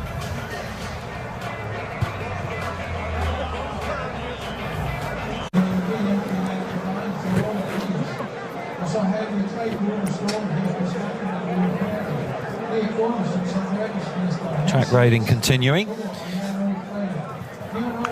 Track's gone quite slick now, and it's difficult to overtake. We saw Bewley with lots of speed, but could not make an impact, couldn't get it by. No wins off the inside. 6 wins now from gate number 2, 2 from gate 3, and 4 from the outside. This is bucking the trend. Interesting that no wins from the inside gate, but it's still scored 19 points. That's quite interesting. 21 points from the gate number 2, despite the fact that it's had 6 wins. 10 from gate 3 and 22 points scored from the outside gate. So not completely disastrous if you're on the inside gate. Okay, let's reflect on the action we've seen so far tonight.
So the next 4 races for you. 13 is Kvek, Hülkenberg, Mikkelsen and Kubera. These guys are struggling tonight. They need some big performances. Michael Jepsen Jensen, Bewley, Lebedevs and Holder, they're out in heat number 14. Bewley and Lebedevs going along nicely tonight. Lambert turning his evening around last time out. He's in heat 15 with Doyle, Lindgren and Thompson. Smarslik, Frick, Vasilek and Kurtz, top 2 in the world, clash in heat number 16. Bartosz Smarslik, no wins after 12 races this evening off the inside gate, but that second page of stats is quite interesting. 19 points scored from there, not that much less, only 2 points less from gate number 2, which has had 6 wins. So you're still very much in the points, even if you're coming from the inside gate. Yeah, it's interesting while you're talking about gates, the only 2 winners from gate number 3, which is the worst gate, is Brady Kurtz and Bartosz Smarslik. Says something, doesn't it? It does indeed. Brian Carger in the centre of the picture there. Of course, the engine tuner, former international speedway rider from this neck of the woods as well. Rasmus Jensen, who was in the Grand Prix last year. I think they're just enjoying themselves in the crowd. Certainly looked like they were. They had big smiles on their faces. Riders preparing themselves for the action to get underway once again. in heat number 13. Building up nicely. It's not a classic Grand Prix, but the circumstances are certainly keeping everybody on the edge of their seats. I just want to see Smarslik and Kurtz in the final, straight head-to-head. Okay, that's what you're wishing for. I'm sure there's a lot of people likewise would like to see that. Will get quite complicated if one makes it and the other one doesn't. With the way these point scores system is these days, it's extraordinarily complex to be able to predict. You kind of just got to be reactive. Back in the day when every point counted, it was a lot easier to maintain and understand exactly where the position was for everybody. Not the case in 2025. So, riders now being released. Kai Hülkenberg, I think he'll be pleased when the Grand Prix is over. Yeah, not his favourite meetings, I don't think. Oh, I thought the lights had been turned off there for a minute. Suddenly the camera was looking at the sky. Thought we'd had a major power failure, but we haven't, fortunately, because the riders and the lights on the track are still on. I thought we're going to need a 50 pence piece to put in the meter. So riders coming forward for heat number 13. Jan Kvek, also another rider that's had a tough time in Grand Prix this year. Got to say, apart from Dominic Kubera, who's in the Grand Prix next season, as a courtesy of the Grand Prix Challenge, these guys are having a tough night. They really are. Their first 3 rides not going to plan. Just 2 points from Mikkelsen so far this evening. Kubera's on 3. Jan Kvek's just got 1. So they need to start winning races in a hurry. Kvek's on the inside in the red helmet colour. Kai Hülkenberg, gate number 2 in blue. Mikael Mikkelsen, he will start from gate 3 in white, and Kubera starts from the outside in the yellow helmet colour. Heat number 13, somebody's got to win it. Kvek on the inside. Will he be the first rider to win from there and turn the stats around a touch?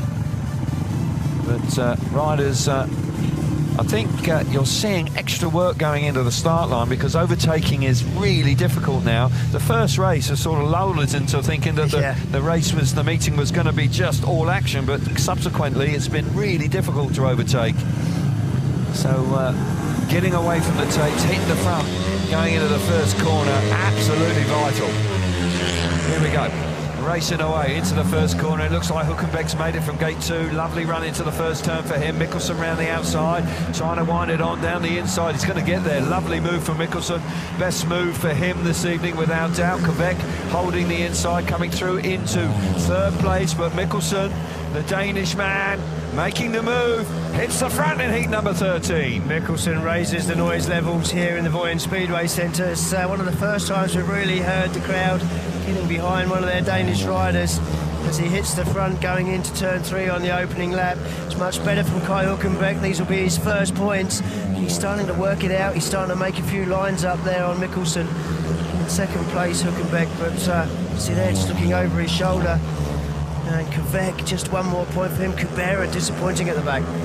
Yeah, Kubera out of it. Strung out once again, overtaking once again. Really difficult start. That move early on for Mikkelsen, absolutely vital. Comes through, wins the race from gate number 3. Didn't make the start, but the move to get up the inside. Look what that means to him. That really is very important indeed. And Mikkelsen delights the home crowd, as you say, Chris. Bit of a reaction. They do like their own in this part of the world. 3 points for Mikkelsen, 2 points for Kai Hülkenberg, 1 point for Jan Kvek in 3rd, and Dominic Kubera. Actually, his Grand Prix is going from reasonable to pretty disastrous in the last 2 rides. And the chances of making the LCQ looking pretty slim now for the man from Poland. Yeah, disappointing, but Kai Hülkenberg makes a great start. Gate 2 really working well and makes a good job of it. Lovely time to cut back, longer straight, more speed for Mikkel Mikkelsen up the inside there on the opening lap of Kai Hülkenberg. A good ride from him. Plenty of noise coming from this Danish contingent in the crowd. And 3 important points for him. That gives him, he moves now on to 5 points. Does have a chance now of putting himself in a decent position to make the LCQ. He comes out heat number 20 next. He's got hold of Ashlick and Thompson, so it'll be a tough one. Gate 2 though, gate 2's working well. Yep. He'll be pleased with that. And every chance of making the LCQ tonight and trying to get through to the final. Only the winners from the LCQ make the finals. Top 2 from the qualifiers go straight in the final. Line up for heat number 14. Jepsen Jensen on the inside, red helmet colour. Dan Bewley, gate 2 in blue. Andrei Lebedev's gate 3 in white. And Jack Holder off the outside in the yellow helmet colour. Holder having a steady night. A win here would turn it around. Lebedev's going great guns. Lebedev sits on 8 points right alongside Brady Kurtz. Dan Bewley dropped a couple of points this evening, but still a strong showing from Bewley, and a win here that would put him back in the chase for a direct route through to the final. Certainly would. So handy time. It'd be useful for him to also get the better of Lebedev's in the process, so that would be to his favour as well. So here we go, heat number 14. Heat number 14, tapes are up, away we go. Fantastic start from Michael Jepsen-Jensen. He fires himself into the front. Here comes Holder all over the place, with Bewley back in second place. Here comes Lebedev's. Lebedev's gets the better of Jack Holder, but Michael Jepsen-Jensen certainly, I'll tell you what, Lebedev's has done remarkably well there. Came from nowhere, charged into second place. Bewley had to take avoiding action. Bewley now back into second place. He's gone from third, almost alongside Michael Jepsen-Jensen. Terrific action in heat number 14. Yeah, Dan Bewley's absolutely everywhere. He's got plenty of speed in that motorbike of his. He just can't find a way past Jepsen-Jensen. He's covering the inside. There's going to be no way he's going to let Dan Bewley around the inside, and I can't see a way that he's going to get around the outside. He has left a bit of a hole there. Can Dan make it work? No, he has to back out of it. Decides that's a bad move. He knows that Jepsen-Jensen's going to chop his nose off if he keeps going. That would have ended in tears. Michael Jepsen-Jensen, it's going to be his first race win of the evening. Has improved. That's a very useful win for the wild card this evening. He required it. He was only on 2 points. First winner off the inside gate. Yep, and is the inside gate about to catch fire this evening as a consequence. But Michael Jepsen-Jensen giving himself half a chance. Will need a big performance in his last ride. But nonetheless, a handy win for him, 3 points. Dan Bewley back in second place, 2 points, 1 point for Lebedev's. Jack Holder misses out in heat number 14. Michael Jepsen-Jensen out in heat number 18 against Smarslick. Possibly 2 points, might make it through to the LCQ. We'll wait and see. Exciting stuff for a lap or so here. Michael Jepsen-Jensen just makes a good start off the inside gate, straight out to the dirt. He's clearly had a look ahead of him when he sat at the start line and thought, yeah, they've left the dirt there, it's out there, I can go to it. And that's exactly what he's done. That's the best we've seen from him tonight. But Dan Bewley, first lap was quite exciting for him, got the better of Lebedev's, and then set chase on Michael Jepsen-Jensen. See there, Michael Jepsen-Jensen can hear him, he knows he's there, he's looking behind, looking the wrong way there, but a good ride, 3 points for him. Yeah, gate 2 to come for Michael Jepsen-Jensen, and an opportunity to turn his evening around after a really poor start. I must say, he has changed his bike and he has come strong in the last 2. 5 from his next 2. 1 ride to come, heat number 18. Look forward to that. Right now, we've got Robert Lambert on the inside gate in red. Gate number 2 in blue is Jason Dorr. Freddie Lingren out of gate 3 in white, and Anders Thompson not having a great night here at home in Vojens. Gate 4 in yellow. This is heat 15. Robert Lambert, much better last time from Lambert, picked up his first win of the evening. And can he keep this new trend going of riders winning races from the inside gate? Who knows? Certainly worked well for Michael Jepsen-Jensen, trusted it. He did drift off the line, Michael Jepsen-Jensen, but still managed to hang on to the lead down the back straight. Yeah, he went far enough. If you drift mid-track, you've got no chance. If you go straight to the dirt, you've got some chance. Here we go then. Green light on, tapes up. Away we go. And Jason Dorr makes a lovely start out of gate number 2. He gets himself to the front. Freddie Lingren coming roaring around the outside. Lingren with a lot of pace gets himself to the front. Takes care of Dorr round the outside. And Freddie, who was disappointing last time, you never know when he's beaten, does he? And that is a great response. Robert Lambert is in the thick of the action as well, trying to get up the inside. This is a hotly contested heat number 15. Yeah, queuing up behind Lingren. Very different lines. Lingren out in the dirt, go around the inside. Robert Lambert really doesn't know where to go. He's now trying the outside for the first time. No, he's lost ground. I think he'll go back to the inside now, but Lingren, as you say, never gives up, comes out, puts in a vital race win. This will put him on 8 points, decent position.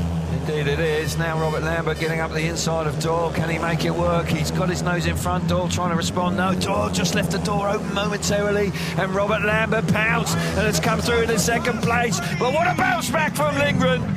failed to score last time out. And that is classic Lindgren.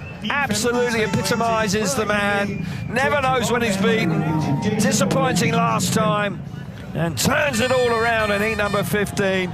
And a great late move from Robert Lambert as well. Lindgren 3 points in front. Lambert in second place, 2 points. Doyle will be kicking himself there, 1 point in third, and Thompson misses out. Not the night for Anders Thompson here in Denmark this evening in heat number 15, but for Freddie Lindgren, that was a gutsy, gritty, determined effort from the man from Sweden. Yeah, it's what we're used to seeing from Freddie Lindgren. It's Jason Doyle that hits the front. Really good start from gate number 2, but Lindgren's left all the room in the world.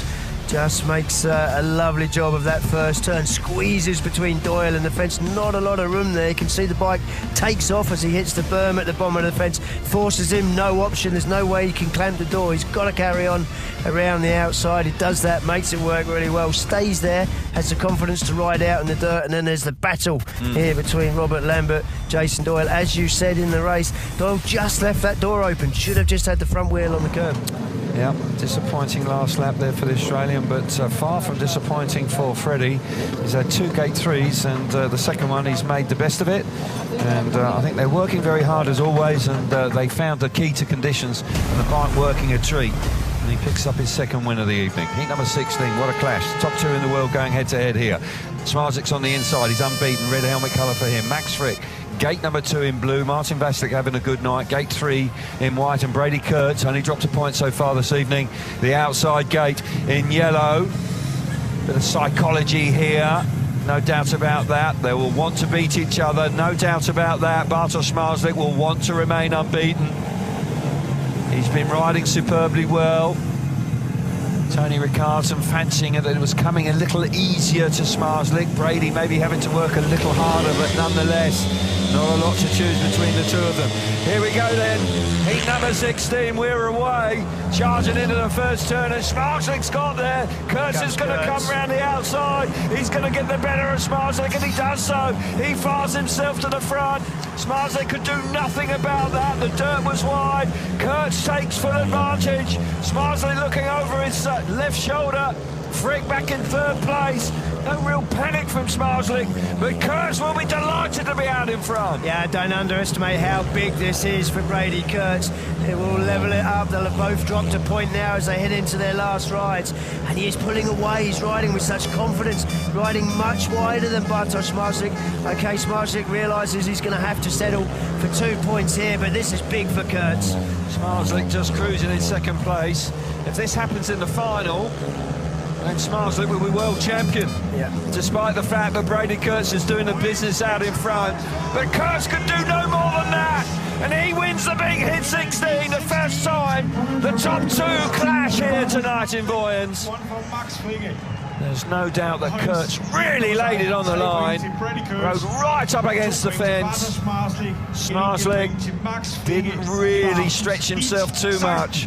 But nonetheless, the psychological blow has been landed. Kurtz, the Australian, 3 points for him, 2 points for Smarzlik in second place. Max Frick back in third, 1 point. Martin Vasek misses out in heat number 16. Here's the position after everybody's had 4 outings. The top 2, can you believe it? The top 2 in the world leading the way on 11 points. 2-point advantage over the next 2, Lebedevs and Bewley. They really are in a class of their own, aren't they, these two? They have dominated this World Championship. Freddie Lindgren and Robert Lambert on 8 points. But it is continuing on. So little to choose between the two of them. What way is it going to go tonight? It really is an intriguing night here in Vojens.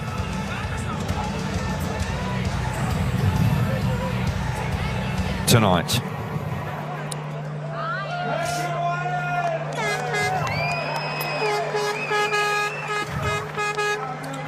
Okay, we can get some more reaction now from the pit area. We have got Greg Hancock and Abby Stevens. Greg, heat 16. Let's talk about that. Well, I mean, this is what the anticipation is massive, right? Like, that was a final for us too, right? And these two guys are so determined. It's just great. It's going to come down to the wire, and that's what the world's waiting for. And this could be a bitter pill, because if that Heat 16, if we see it in the final and Brady wins and Bartek comes second, then Bartek will still win the World Championship. Yeah, of course. I mean, he's clever too, right? And that's what he needs to do. But, you know, there's 2 more guys going to be in that heat as well, in that final, and it's going to be the ultimate decider. And Greg, the track is changing. You can say that. I mean, it was looking a little slick, a little boring there for a little bit, but it looks like now that they started to rip the outside, and Freddie's been showing the line there, and then Brady went out there and basically showed everybody this is where you need to be. And I was listening to his engine as he came out of the corner, and you know, it's things change quickly, and you got to pay attention to what the TrackMan's doing. Thanks, Greg. Indeed, you have. So Brady Kurtz is actually out in the very next race. Heat number 17 is his 5th ride out of gate number 3. Just 1 win from the inside gate. That's Michael Jepsen-Jensen. 6 wins from gate 2, 4 from 3. Didn't get to gate number 4. Apologies for that. 27 points scored from the inside gate. Exactly the same as the best gate from the wins perspective. 17 and 25 on the outside. So that's interesting, but Bartosz Zmarzlik will have gate number 1 in Heat 18. He follows Brady Kurtz, who is out of gate number 3 here. Freddie Lindgren out again, so it's not an easy race. Lebedev's involved as well. So there's Heat 17. Kubera, Lebedevs, Kurtz and Lindgren. Tough race, but Kurtz going along nicely. Zmarzlik, Jepsen-Jensen, Kvek and Lambert. Jepsen-Jensen needing a big ride. Zmarzlik looking to go straight through to the final. Doyle, Hülkenberg, Bewley and Frick. Bewley needs a win to put pressure on the top 2. Thompson, Mikkelsen, Holder and Vashlik out in Heat number 20. They all are going to go through the LCQ if they make it. I would say it's a 3-horse race really, maybe a 4-horse race for the final tonight, but no doubt Zmarzlik and Brady Kurtz are favourite to go straight into the final this evening. Heat number 17 is with us and riders are already at tapes. Brady Kurtz for the 2nd time this evening has gate number 3. Tough lineup as well here. It's the lineup itself. Dominic Kubera, who's actually faded away in the last couple of rides. Gate 1 in red, gate 2 in blue is Lebedev's, gate 3 in white is Brady Kurtz, and Freddie Lindgren will start from the outside gate in yellow. Lindgren looked really good last time, very determined indeed. He wants a bronze medal, so he's got everything to race for. Yeah, absolutely. I do feel that the meeting has swung a little bit, because Brady was the one that didn't really have things set up quite right to start with. His first couple of rides didn't seem to be carrying all the speed. Last time out, bike was working a dream. He was just riding around the dirt, having fun. Zmarzlik looked super quick, particularly in his 2nd ride. Seems to have gone the other way a little bit. So seems that Kurtz's reading conditions may be a little bit better. Working well in the pit area. They've done that throughout the season. He always thanks his team before delivering a great package for him. Heat number 17. Here we go. Tapes up. Gonna say Kubera drops the clutch, but it's Lebedevs. Lebedevs makes a lovely start. He gets himself to the front. Kurtz has slipped to the back in the middle of the track and has got no speed whatsoever. It's quite greasy. They've watered once again, and Brady Kurtz possibly just caught out there on that opening lap. Lebedevs wasn't, because he's raw to the front. Freddie Lindgren through into 2nd place with Kubera up the inside. Now Kurtz coming through into 3rd place, having to work very hard. He's now trying to get up the inside of Lindgren. We need to be looking at 2nd and 3rd. We are, but Lebedevs is away. Lindgren made a small mistake there down in turns 3 and 4. Didn't really cost him. I thought Brady Kurtz was going to be able to make a little bit more ground up. A lot of water has gone down. It's a lot wetter than it has been. I think more water's gone down this time than we've seen in every other track grade. So this is a difficult race. And Brady Kurtz, he will finish his night on 12 points.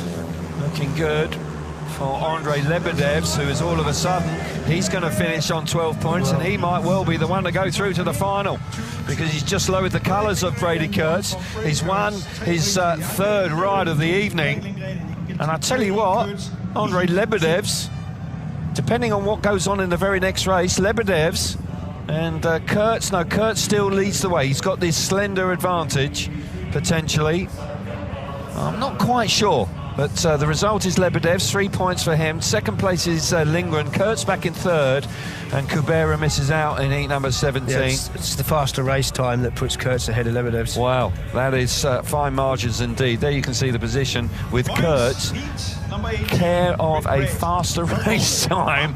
He just gets the better of Andrei Lebedev's. Wow, that it could be very fine significant. Margins this fine time margins around. indeed. Absolutely right. Let's see it again. Yeah, Lebedev's under pressure. He wants to go straight to the final. Makes a great start. And he's obviously read the track very well. He could have gone around the inside. He's decided there's a lot of water down there. It's very greasy. We saw that throughout the race. So he's gone straight to the dirt line and made it work absolutely perfectly. Brady Kurtz there on the outside of Kubera, but 1 point for him. Really put him under pressure now with 3 races still to come. He's got to watch and see what happens. So Andrei Lebedev's on 12 points. If he misses out on the final, he will be a touch frustrated. Bartosz Marslik out here off the inside gate. He's the man that can go straight through to the final with a win here. Inside gate, red helmet colour. Michael Jepsen-Jensen, gate number 2 in blue. Jan Kovac, gate 3 in white. And Robert Lambert off the outside gate in yellow. Got to say, with the track being watered, and it was slippery there, there's no doubt that has put the cat amongst the pigeons a touch. It'll still be a little greasy. It's chilly in Denmark. But Bartosz Marslik off the inside gate. Now, what does he need? He's on 11, 2 points, and he'll go straight through to the final.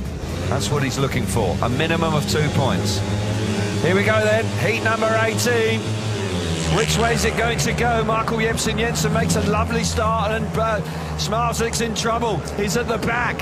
And for how much longer? I tell you what, he's got some work to do from there. Michael Jepsen-Jensen, jet propelled. Smarslik did not make a very particularly good start. He's in the thick of the action. Now dives to the inside. This is what he needs to do. Jepsen-Jensen, Kovac trying to repay the compliment, but he's done it. He needed the 2 points. And somehow he's managed to get himself through into second place. That was so classic Smarslik, because he just turned in off the fence, saw the gap open up, straight up the inside. Now he's looking to do the same, and Michael Jepsen-Jensen doesn't need any more, doesn't need to take the risk. The extra point really isn't going to make any difference.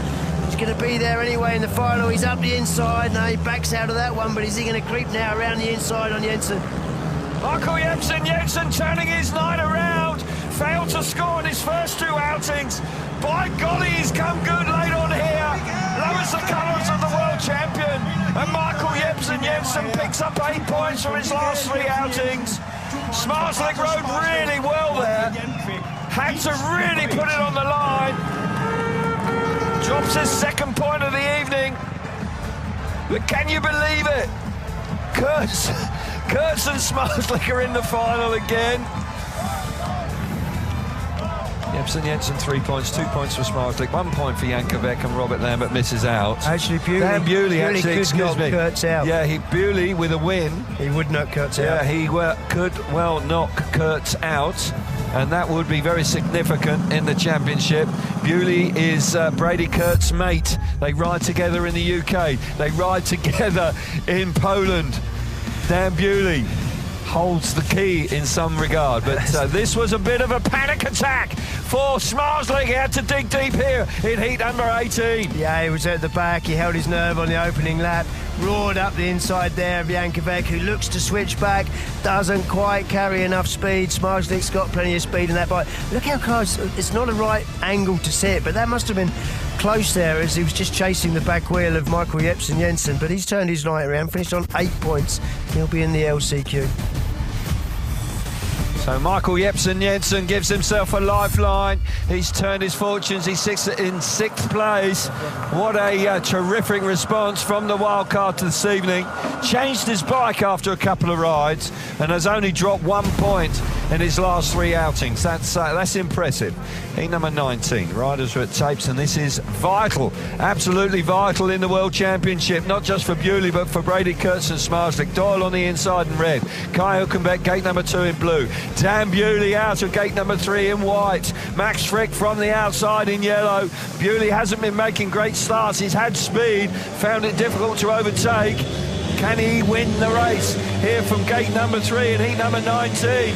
We're about to find out. He's missed the start. He's nowhere. Into the first turn, it's Doyle. Frick coming up the inside. Bewley's in trouble. He's strapped to the back now. Hülkenberg responds. Where's he found that from?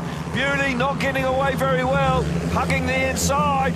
Not looking likely that he's going to win the race from there. No, it's a disaster for Bewley. He could have gone straight to the final with a race win. He's not going to make this much ground up. He's going to have to go through the LCQ. Up front, Doyle again, putting pressure on Kai Hülkenberg. This is the best ride from Kai of the night. Hasn't had too many race wins this year, to be honest. No. Jason Doyle chasing him hard. Doyle looking over his shoulder. They've cleared off from Max Frick and Dan Bewley. Bewley not going along very nicely, and that's disappointing for the man who is battling hard with Freddie Lindgren. They'll both be in the LCQ. There he is, trying to get the better of Frick, but very difficult to overtake. And Kai Hülkenberg pulls away. Comfortable win. And Jason Doyle, who picks up another second place. Doyle hasn't had a terrific night this evening, but where does he finish? He finishes in 9th at the moment. In the 9th. So he's in second place. So Kai Hülkenberg, 3 points for him. Jason Doyle, 2 points in second place. Max Frick, 1 point. And Dan Bewley, disappointingly, misses out in heat number 19.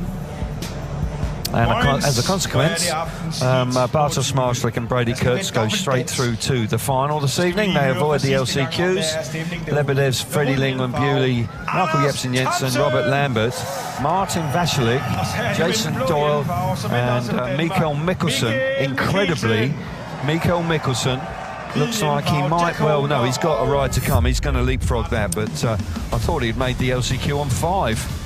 Yeah, no, he's got another ride to come. He's got a ride to come, of course. He's got an opportunity to score 8 points. But this ride, what about Jason Doyle? Clearly making the start from the inside gate. Goes to the outside. Bike lifts. Has to make an adjustment. Kai Hülkenberg's going forward. Catches Doyle by surprise a little bit there. Max Frick grabbing a load of traction and gets past Dan Bewley, who scrapped for everything he was worth, but couldn't land a blow. Kai Hülkenberg with a race win. Dan Bewley, as you say, disappointing at the back. He will be in the LCQ. Yep, absolutely. And if he misses out and Lindgren goes through, then all of a sudden third in the world is very much up for grabs. And Freddie has turned the style on late on. This is heat number 20 to complete all the qualifying races. Thompson on the inside in red, Mikkelsen alongside him, gate number 2 in blue. Jack Calder will start from gate 3 in white. Change of bike, and Martin Vasilek off the outside in the yellow helmet colour. So if Jack Calder wins this, he will go ahead of Jason Doyle. Well, Mikkelsen's out here as well. He could do with a point or 2 on 5. Mikkelsen probably needs a minimum 2, probably a win to be absolutely certain of making the LCQ. Here we go then, heat number 20. Wow! Oh, I think he jumps it. Too good. Red lights on? No. Are the red lights on? Don't think so. Anyway, confusion in the first corner. Martin Vasilek certainly looking up towards the referee. Mikkelsen, meanwhile, out of gate 2 has made a smashing start. Here comes Jack Calder. He comes roaring into second place. Thompson has been relegated to third place. Not the night that Anders Thompson was looking for. But Jack Calder might just be able to. Do you think he'll make this LCQ? No, I think Doyle will be the last qualifier if it stays like this. So, unfortunately for Holder, that's not going to be enough. But for Mikkelsen, this is what he requires. He's going along pretty well out in front, and as hard as Jack Holder is working, he needs to win the race. It's not going to be enough. And into the last lap of heat number 20, an untidy one. Riders stretched out. Got to say that's disappointing also for Anders Thompson. Really disappointing evening for him here at home. But Mikkelsen, got to say Mikkelsen, last couple of rides, he's won both of them. And he has turned his evening around. And it does look like he may well be into the LCQ as a consequence. Just Martin Vasilek can't believe what's happened there. And having a word with race director Phil Morris, but clearly unhappy about what happened off the start line. Mikkelsen 3 points, 2 points for Jack Holder, Anders Thompson 1 point, and Martin Vasilek failed to score. And his evening is Jason Doyle is the last qualifier. So his evening has faded away, but he's hung on by the skin of his teeth, Martin Vasilik. He's through. So the top 10 is decided, with Doyle being the final qualifier for the LCQ. But the top 2 men in the world, the 2 men trying to create history tonight, Zmarzlik and Kurtz, are through to the final. Lebedevs and Lindgren. Lebedevs can count himself a little unfortunate to score 12 points and not be in the final. Here's heat number 20 again. Yeah, there we can see. Let's just watch this start carefully on the outside. I don't think he jumped it. I don't think he's got an argument to make. I think he thought he jumped it, and he sort of reacted so. The bike lifted, and he thought that this one would be pulled back with a warning for himself. It wasn't pulled back, and well, I think that's just down to Martin, unfortunately. But Mikkelsen there quickly has to react as the bike lurches forward. Jack Holder roars up the inside. He would have come into this race knowing only a race win would do, and unfortunately he couldn't get there. But Mikkelsen, 8 points, is in the LCQ. Indeed he is. Mikkelsen, just like Michael Jepsen Jensen, has turned his evening around here this evening, and that's to his credit. And fair play, because the Danish crowd will be chuffed to bits, and they would dearly love to see one of their riders through to the final tonight.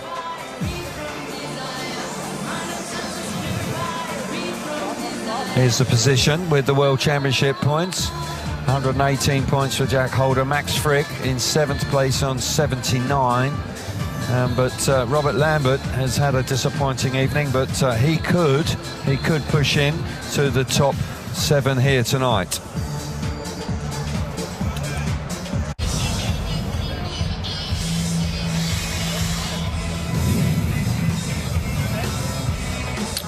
It's all going to be about the first turn, isn't it? This final.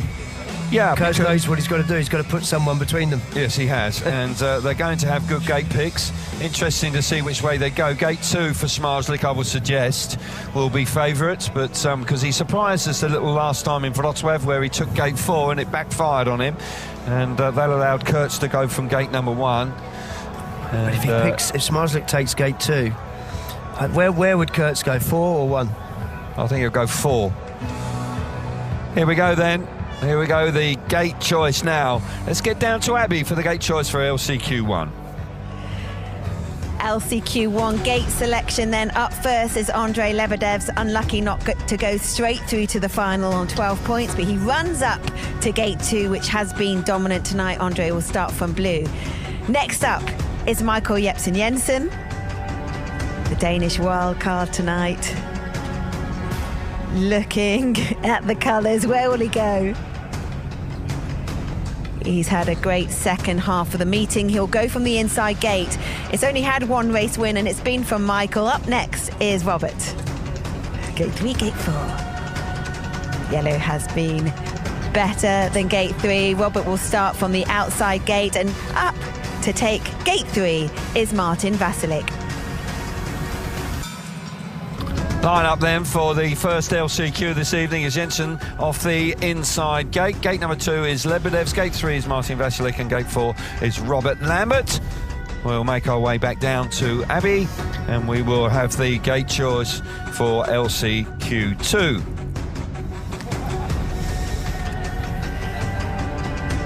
And what an LCQ2 we have. Up first is Freddie Lindgren. Freddie and Dan Bewley battling for the bronze medal. Freddie will start from blue from gate 2. Where will Dan take? He'll take the inside gate. Dan will start from red. Now for Mikkelsen. Decision time. Looking over to his team. He'll start from the outside gate from yellow, which means Jason Doyle will start from white from gate 3.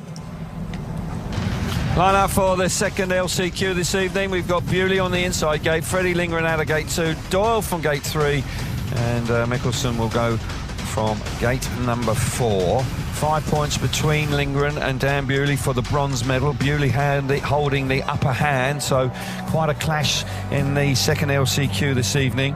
Michael Jepsen Jensen done very well indeed to recover his position. You've got to feel for Lebedevs if he doesn't make the final, and then a rider like Martin Vashlik on 7 or Doyle on 7, they make the final. I mean, that would be really quite difficult indeed to come to terms with, but there's no doubt that this man has ridden superbly well, and he actually beat Brady Kurtz. Kurtz got in. They both had 12 points, as you pointed out earlier, Chris, by the virtue of a better race-winning time. And I mean, the time is it's so small, the gap between, it's like 2/10. 2/10, yeah. I mean, wow, that is fine margins. That epitomises it big time. So riders preparing themselves for the first LCQ. 3 races to go in the World Championship in 2025. I'll wait for more to get this. So Robert Lambert, who has managed to make the LCQ, he finished in 8th place. It hasn't been a particularly great night. He's had the middle rides, he was looking quite good, but last year's winner, he would be very pleased indeed if he can make his way through to the final and trying to replicate it again. So he has a chance, of course. He hasn't had a particularly good evening, but he's still slender chance, but nonetheless from gate 4, I'll tell you what, it's perfectly possible. Yeah, surprised to see second choices going for gate number 1, but there has been a track grade. There won't be for before the final, so I think that second choice has got to favour the outside gate. Here we go then, riders on their way out for LCQ number 1. And here we go, getting to very much the business end of the evening. And who is going to join Brady Kurtz and Bartosz Marzlik in the final? Lebedev's, you would say, he must have a good chance. He's ridden so well this evening. He's had 3 wins, a second and a third, Lebedev's.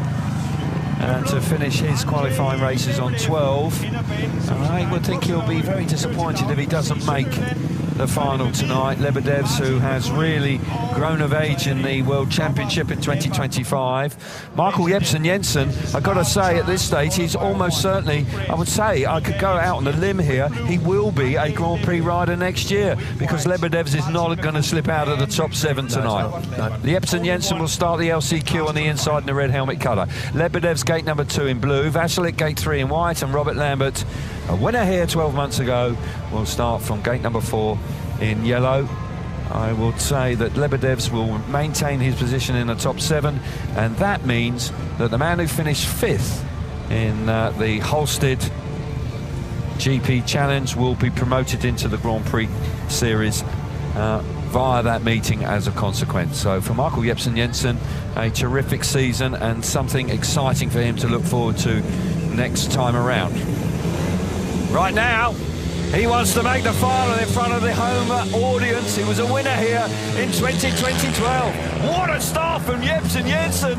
Nails it, he gets there. Lebedev's has gone wide, so's Jepsen-Jensen. They cruise up the bank in. Here comes Lebedev's, but Michael Jepsen-Jensen, the only rider to win from gate number 1, fires himself to the front. Lebedev's coming on strong in 2nd place. But how about this for Michael Jepsen-Jensen, the wild card? He's done it again from the inside gate. He's riding wide. Lebedev's now turns his attention to the outside. Can he find that extra traction?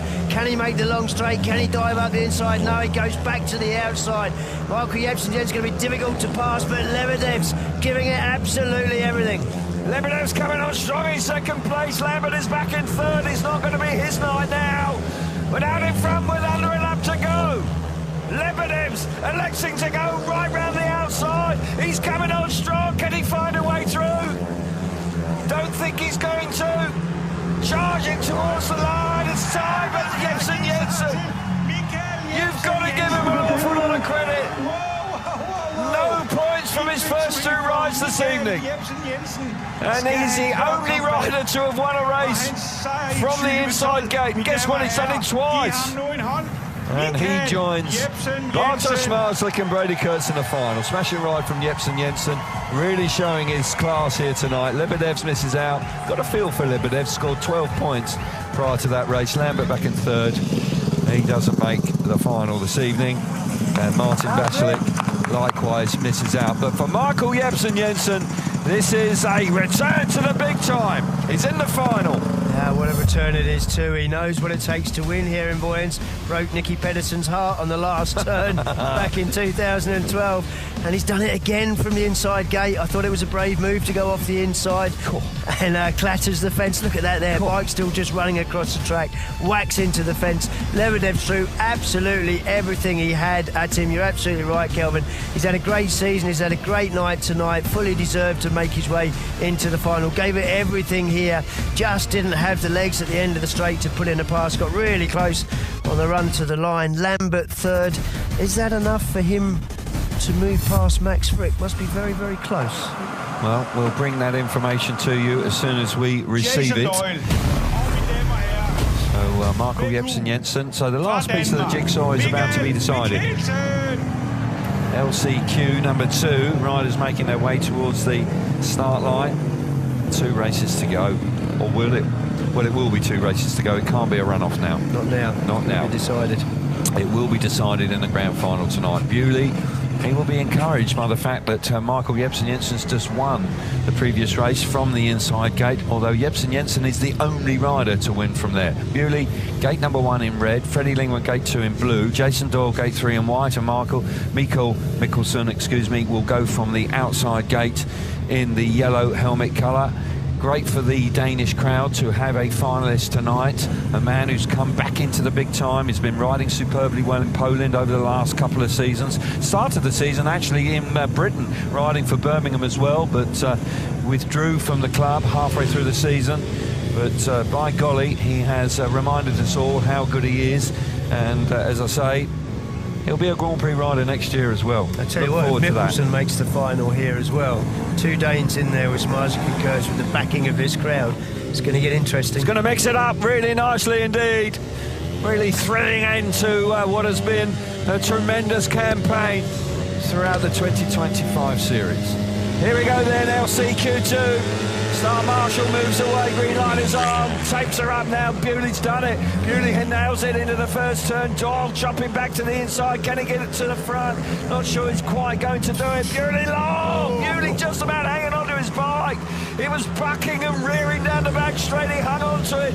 Lingman trying to come around the outside, Doyle's up the inside, but Bewley off the inside gate is there, but look at Freddie, he's coming on strong. Yeah, Freddie's got speed to burn. Lindgren, great motorcycle skills to not only stay on the bike, stay in front, coming into that turn 3 on the opening lap. Lindgren, he's faster than Bewley.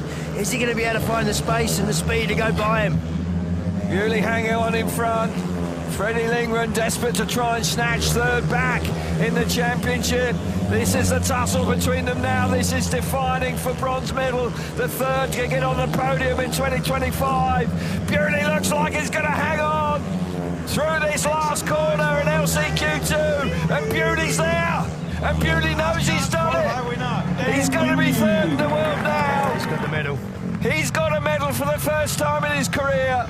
Freddie Lingman will be disappointed, but for Dan Bewley, a special moment for him.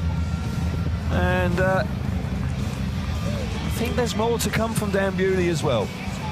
LCQ2 winner, Dan Bewley, third in the world in 2025. As a consequence, Freddie Lingman missed out. Doyle, third place. Mikael Mikkelsen, unfortunately, can't make the final and join his compatriot, Michael Jebsen Jensen. But for Dan Bewley, that is a terrific result. And he is making progress year on year. Brilliant stuff. I shouldn't say it, but I will. Has Brady Kurtz now got an ally in the final in Dan Bewley? He's secured his bronze medal with an absolutely superb ride there. That was some serious motorcycle skills. Both feet out of the foot pegs, hits the fence, gets it back under control, still rides where he wants in the corner. Does allow a bit of a gap there for Jason Doyle. Freddie Lindgren is doing everything he can. Had the speed, definitely had the speed in the bike in this race, but Dan Bewley was wise, he knew where to ride, didn't make any mistakes. Great ride from Dan Bewley. So here we go, we've got points being handed out as well for you to see. So Dan Bewley, terrific riding from him. You could see the reaction, he knew exactly what he'd done. So there are the points handed out this evening. Yeah, 12 for Lebedev, Freddie Lindgren. So Robert Lambert with 10 points, So Max Frick only scoring 4. As you rightly say, Robert Lambert has now found himself in the top 10. So that is confirmation that he'll be a Grand Prix rider next year as well. Here's the overall picture. Bewley, not sure that's right, is it? Oh, Bewley's got a ride to come, of course. Sorry. Yeah, I was just slightly confused for a moment until they blocked out the graphics. But Lindgren is in 3rd place, but Dan Bewley with 14 points. He's guaranteed 14 points. He will leapfrog Freddie Lindgren. Holder Lebedev's Robert Lambert comes into 7th place, and Max Frick for that final qualification place for next season, the Australian just misses out, so he will need a wild card. So there'll be a patient wait for Max Frick, a nervous wait for Max Frick, no doubt about that. Okay, next up will be the gate choice for the final. And these two boys have had to be very patient, of course, because they've just watched all the action in the last 2 encounters. This is the defining moment. This is what it's all about. The ultimate prize to be the best rider in the world. Zmarzlik has done it on 5 previous occasions. He is the reigning champion. And the man in the background, Brady Kurtz, is trying to do it for the very first time. What have they learned? Gate 1. It's won the 2 LCQs. It's made it difficult, this choice. Interesting to see which way it goes. Zmarzlik has the first choice. I sense that he will be very tempted to go for the inside gate now. They won't prepare the track, but the run around the outside in the first corner may be a little better as a consequence. We saw Kurtz beat Bartosz Zmarzlik in heat 16 from gate number 4. Okay, let's get down to Abby for the gate choice for the grand final. Gate selection then for the final. Up first is Bartosz Zmarzlik, and he goes from gate 2 from blue, which means Brady Kurtz is going to go from the inside gate from red, which has just won the last 2 LCQ.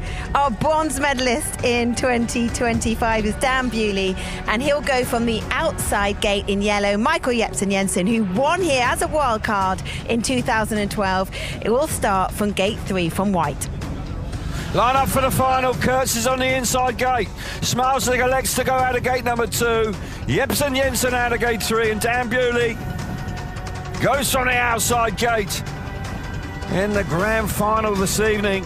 What a conclusion. So tough to call this one.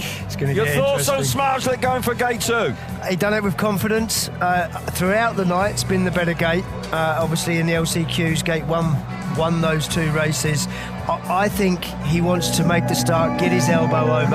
I don't think he cares if he gets passed by Jensen, Bewley, both of them. He just wants to make sure Kurtz is at the back behind him. Kurtz needs, if he wins the race, he needs Zmarzlik to finish 3rd. He needs a rider between himself and Zmarzlik. If he finishes 2nd, he needs Zmarzlik to finish 4th. There's 3 points in it. Those 3 points could prove absolutely crucial for Bartosz Zmarzlik. I tell you what, there's been so little to choose between the 2 of them throughout the campaign. It's brave to give Brady Kurtz the inside gate, because he's making, we've said it, throughout the series, particularly in the latter half, consistently better starts than Zmarzlik. And if Brady gets to the corner, what's he going to do? Is he going to take Zmarzlik all the way and hope someone can cut back? Well, we've just seen it in the 2 LCQs. The rider from the inside has made a good start, and he's gone across the corner. And then it could be problematic for Bartosz Zmarzlik. Kurtz has been the better starter this season in Grand Prix. I have to agree with that, no doubt about it. Zmarzlik has backed himself to go off statistically the best gate. But in the last 2 races, it changed. And suddenly, gate number 1, which has been absolutely a graveyard throughout the evening, has come good. What a way to finish the night. Got to say, this is really tense stuff. Championship, it is great. This is what we wanted. It's what we're getting. And what way is it going to go? The Polish nation are certainly supporting number 95, the reigning champion, Bartosz Zmarzlik. The Australian nation are right behind Brady Kurtz. They'll want him to see him through. A lot of people in the sport want to see a new world champion. That's perfectly understandable. But Bewley, he knows how to win Grand Prix. And Michael Jensen, the last time he was here as a wild card, he won it. He did it, and he's looked lively in his latter races as well. Here we go, Chris. This is it. These are the moments. What a way to finish. finish the series. Smarslik wants to ride himself into those history books. 6 World Championships. Is it going to be the debutant that spoils it? FIM Speedway Grand Prix of Denmark. He's won the last 4 Grand Prix, so he has every chance. It would be a record in itself to win 5 consecutive Grand Prix. What a moment this is. Here we go then for the final time tonight here in Vojens. Who's going to be crowned world champion? So little to choose between the 2 riders throughout the campaign, just 3 points. Kurtz is on the inside in the red helmet colour. Smarslik out of gate number 2 in blue. Jepsen Jensen, the wild card, will start from gate 3 in white. And Dan Bewley, the brilliant winner of LCQ2, he'll start from the outside gate in the yellow helmet colour. I tell you what, Bewley, he'll fancy his chances from the outside, for sure he will. No sitting on the fence, Kelvin. Who's going to be the 2025 Speedway Grand Prix champion? Oh, I've had a feeling for Smarslik all week. But I must say, Kurtz has really ridden so very well, but I'd love to see a new world champion. Yeah. I really would. I think a lot of people would, but Smarslik only has to be in the top 2 here, or he has to be, to me, if he's second and if he's third and Kurtz is second, he only just needs to follow him home. I think Smarslik might just steal it. Here we go then. Final time in Vojens, round number 10. Green lights on. Kurtz has made it. What a start from Kurtz. Smarslik's gone wide. Bewley's coming up the inside. Down the back straight. Here we go. Smarslik's through into second place. Kurtz now. He leads the way. Smarslik through into second place. Michael Jepsen Jensen back in third. Bewley out the back. This will see Smarslik through to being world champion if it stays like this. I tell you what, Michael Jepsen Jensen's done it before, but Smarslik's done everything he needed to do. This is how the second half of the series has been. Just does what he's got to do. Brady Kurtz, it's going to be a broken heart for him because he has been the man of the series and he's leading this one easily. But that man there stands to take the championship. Indeed he does. A lap to go, Brady Kurtz. Looking like he's going to win 5 consecutive Grand Prix, but he's just going to miss out on the World Championship. Because Bartosz Smarslik, despite the fact that the Australian's going to win the Grand Prix, Smarslik's world champion again. He makes history. He's a 6-time World Speedway champion. Kurtz not quite going to do it. Tell you what, you saw Kurtz have a look behind as he came to the line. You could see the disappointment even through the crash helmet. He's had a brilliant year, but that man, history books, 6 world championships, 4 consecutive. What a man. Unbelievable. You've got to feel for Kurtz. Kurtz has done everything he possibly could, but Smarslik just wouldn't be denied. Rode smart. He was under a lot of pressure in the first corner. But Bartosz Smarslik now creates history. He joins the greats with a 6-time World Speedway champion now. And he's won 6 World Championships in 7 years. I mean, it's quite incredible. I tell you what, I think this one, forget the history books, forget the record breaking, I think this one means as much or more than any other one. Brady Kurtz has really taken it to him. And look at the way he's handled himself. Yeah. Brady Kurtz has played such a huge part, and there will be a sense of a little bit of an anticlimax about that, because Kurtz couldn't have done any more. No, he just could not have done any more. How can you win 5 Grand Prix on the bounce and still finish second? Well, measure of that man there. Exactly, because as well as Kurtz was going, and Kurtz has dominated the second half of the campaign. He's won everything. He's won the second half comfortably, but that man, every time Kurtz won, he kept coming in second place.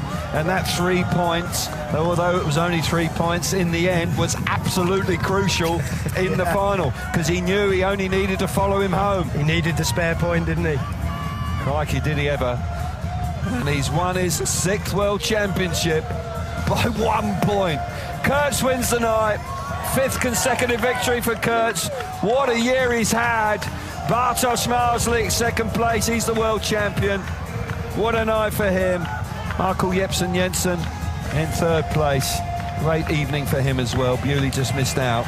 But I tell you what, there's the 20 points for the win for Kurtz, 18 for Smarslik. Jepsen Jensen, terrific return to Grand Prix. Third place for him, Bewley on 14. But Bewley's third in the world, so a great result for him nonetheless. 183 to 182. Doesn't get closer than that. I don't think I've ever seen a stronger mix of emotions around than Brady Kurtz is feeling now. 5 wins on the trot, misses out on the championship by a point. Staggering, absolutely staggering. What a way to finish the campaign. And so close for Brady Kurtz, but you just believe he's going to be back, don't you? He's just too good. And he's got a championship in him. And who knows, it could well be next year. Here we go, let's see it again. Yeah, Brady Kurtz, he's under so much pressure here to win his first World Championship on his debut season. Does it brilliantly from the start and has the confidence to run out to the dirt. Didn't think he would do that. Does it, squeezes, gets his elbows in down the back straight, gets past Jensen. And, well, he couldn't do any more. Rode superbly, rode confidently, rode out in the dirt. But there's the crucial moment. Smarslick, he knows what he needs. Look at that, how he's timed that cutback. Straight to the inside, gets past Jensen, gets himself into second place, settles down in the race. So professional, did all he needed to do. That switch back to the inside of Jensen, won in the World Championship, didn't it? Absolutely timely move, split-second move. Brady Kurtz, he could do no more. He's ridden out of his skin throughout the season. He has been a wonderful. He's done himself, his team, his country absolutely proud. He can reflect on it, but right now there will be a sense of disappointment, of course, because to come so very close and to lose the championship by a point, well, you can believe that he will be in a slightly a sense of disbelief that he hasn't quite managed to do it. I think we all are, because he's just won 5 Grand Prix on the trot. You know, how can you do that and still finish second? Look there, he's looked back, look at the deflation. Yeah, the result in Prague effectively cost him, because he scored 7 points that night. Bartosz Smarslik scored 9 points in Warsaw. That was the 2 points he had over him. And Bartosz Smarslik scored 1 point more in sprint races over the course of the season. That's how close it was. And that 1 point more in sprint races is the reason he's world champion. Yeah, that is the difference. Those are the margins that have come through.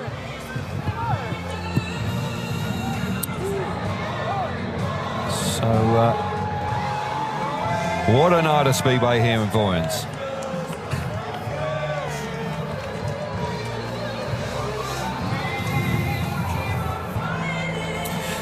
So, crikey, we're just having to take a deep breath, and the suit's been prepared, the helmet has been prepared, that's already been out there. Smarslik just beginning to relax and take it all in, as you said, Chris. This is going to be very sweet for him. He has probably, well, he's never, the only time he's had to work as hard as this, he got beat. And Laguta got the better of him. This time he hangs on, and he makes it 6 World Championships. Ivan Major, the first man to do it, of course, no longer with us. The great Ivan Major, the only other man that has won 6 World Championships, is here. He's working for the TV this evening, a representative for the rights holder. And Tony Rickards, I'm sure, will be very soon on the scene to congratulate Bartosz Smarslik. History made tonight in Vojens. What a night, what a season. I do hope you've enjoyed it. Some of the racing, it wasn't a classic night, but the way it was so finely poised and that unbelievable conclusion, wow, what a way to conclude the series. It's been a fabulous season. We have seen some fabulous rounds, some fabulous racing. Well, round 4 in Manchester, it doesn't get better than that. No. That's one of the best Grand Prix in history, and it really was quite a night. But here this evening, no doubt about it, Vojens, the weather has behaved. Let's be fair, because yesterday they were under all sorts of pressure. Congratulations to all concerned about delivering a racetrack where they could really safely race. And we have concluded it. People absolutely chuffed to bits. Polish flags being waved. And Bartosz Smarslik is dominating World Speedway. His domination of World Speedway continues. Extraordinary. Yeah, but that's the guy he is. He's done it so quickly, as Tony Ricardson, when he was speaking, said, you know, he wish he hadn't done it quite as quick as he has.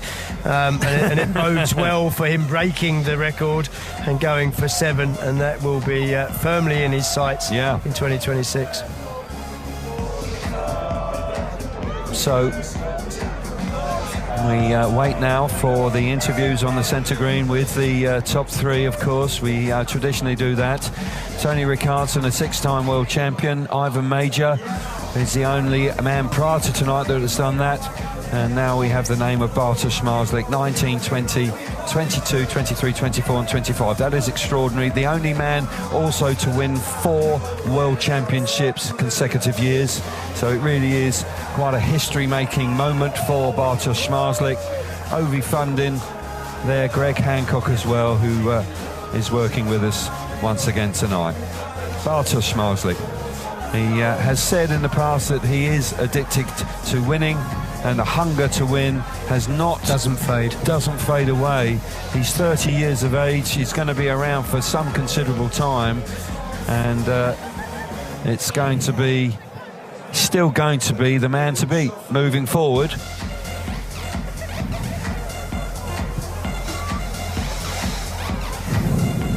So let's get some reaction now with the Grand Prix winner. Abby is with Brady Kurtz. Brady, 5 consecutive Grand Prix wins. You're the first rider in history to ever do that. Yeah, obviously it's absolutely amazing to think that we won 5 in a row, and yeah, it's been an incredible season. My team's been unbelievable, start to finish. There are no faults from them, and yeah, I'm so grateful. It's been a hell of a year, and yeah, my life's a little bit different now. You last raced around Vojens 12 years ago as a 16-year-old, making your professional debut. Can you believe this story that is written out tonight? Yeah, it's really nice to be back. I think Denmark's actually where I started my career, and haven't done a lot of riding here since then, so it's definitely nice to be back in this iconic venue, and yeah, really happy to get another win on the board. It wasn't the win that I wanted today, but yeah, no doubt still a good job. Congratulations. We'll talk to you about the World Championship, but for now, well done. You're Vojens winner, everyone. Well, I'll tell you what, that was a wonderful interview. Yep. He showed great composure. There was a lot of maturity about that, reflected on what he's achieved this year. Wonderful season. And as we've said, Chris, he can be rightly proud of what he's achieved, but the man behind him just a whisker better.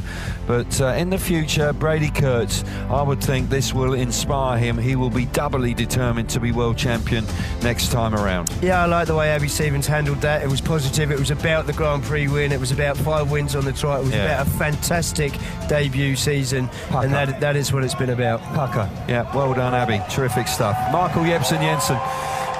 What a return to the big time. He's back. He's going to be in the series next year as well. Michael Jepsen-Jensen has got a terrific reception from the home crowd, and his success here is pretty extraordinary. So 3rd place on the evening is from Michael Jepsen-Jensen. Bartosz Marslik, the new world champion, comes forward. 2nd place on the evening. He is got quite an outlandish suit. I don't know if he's going to the disco later on, but I don't think it'll be out of place in the discotheque tonight. But there's no doubt this man has made his mark in World Championship Speedway. As he said in the interview with Abby, his life is different now. No doubt about that. Everywhere he goes, there's this man is going to be taken very seriously. He's not going to be the underdog anymore. No doubt about that. Brady Kurtz, what a fine rider and what a brilliant win. 5 consecutive wins. That's extraordinary. Yeah, if you'd have told he was going to do that, finish the season with 5 consecutive Grand Prix wins, he just wouldn't have believed you. Overrækkes af Philip Poulsen fra Deluxe Homart, the 3rd. So Philip Poulsen coming forward from the sponsor tonight, Deluxe Homart, to hand over the 3rd place trophy. Michael Jepsen-Jensen, his mind was elsewhere, but terrific performance from the wildcard tonight. And I say he will be a good addition for the 2026 series. Looking forward to seeing him next season. Yes, definitely. Presented to Bartosz Marslik by Mayor of Marslik now coming forward. Mads Skau from the Haderslev community. He comes forward. Bartosz Marslik did what he needed to do in the final. 2nd place was enough. Only just, mind, but he knew. And he made that move to get up the inside of Michael Jepsen Jensen. And now the winner, the trophy for the winner on the evening is Håkan Lehmann, the representative from the FIM. He comes forward with Ollie Olsen, of course, a 3-time World Speedway champion. And Brady Kurtz. I tell you what, a lot of riders would have been a lot more disappointed outwardly. He might be inside, but I tell you what, fair play to him. He's conducting himself in fine fashion. Yeah, and it's good to see. He should hold his head high. He's had a fantastic season. Okay, let's have the pause now for the national anthem of Australia. Anthem of Australia.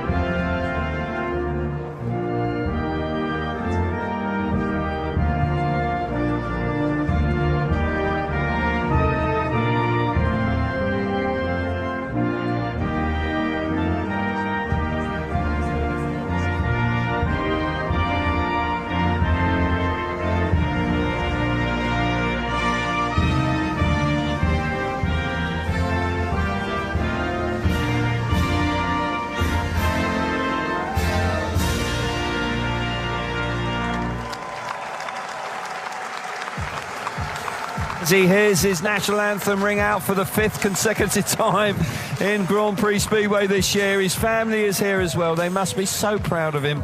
I'm sure they're a bit choked up, actually, because their son has just ridden so well this season. And I've said more than once, he has really made the difference this season. He has made Bartosz Zmarzlik work so very, very hard. And this was the moment when Brady Kurtz off that inside gate. He won the last 3 races, didn't win a race for 12 races, and all of a sudden it dominated proceedings late on. This moment here, Chris, that moment from Bartosz Zmarzlik, that is the reason he's world champion. If he hadn't have reacted then, Michael Jepsen Jensen could well have made it much more difficult for him. Champagne time here in Vojens. Wonderful scenes. Nobody's left. Look at the crowd in the background. They're loving this. Of course, they're delighted to see Michael Jepsen Jensen as well on the rostrum. But those two to the right of Michael, they have dominated the World Championship right from the get-go. Zmarzlik won first time out, of course, in Landshut. And then the second half of the season, since Gorzhov, excuse me, then it's been one-way traffic. Yeah, and rightly, this big crowd are showing so much respect to these two guys. These 3 guys, but those 2 have battled it out all year long. So photographs for the podium for this evening's result. They will move away shortly, the riders, and then we will have the World Championship podium, top 3 in the world, where we will see Dan Bewley come forward. It will be a smashing moment for young Dan. Here we go, they move away, so two podiums for tonight. Michael Jepsen Jensen will exit stage left. Dan Bewley will be invited to come forward to join the other 2 riders.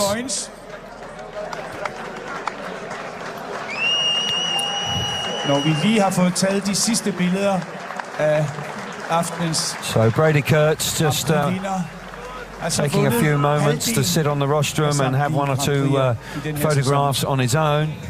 Quite right too.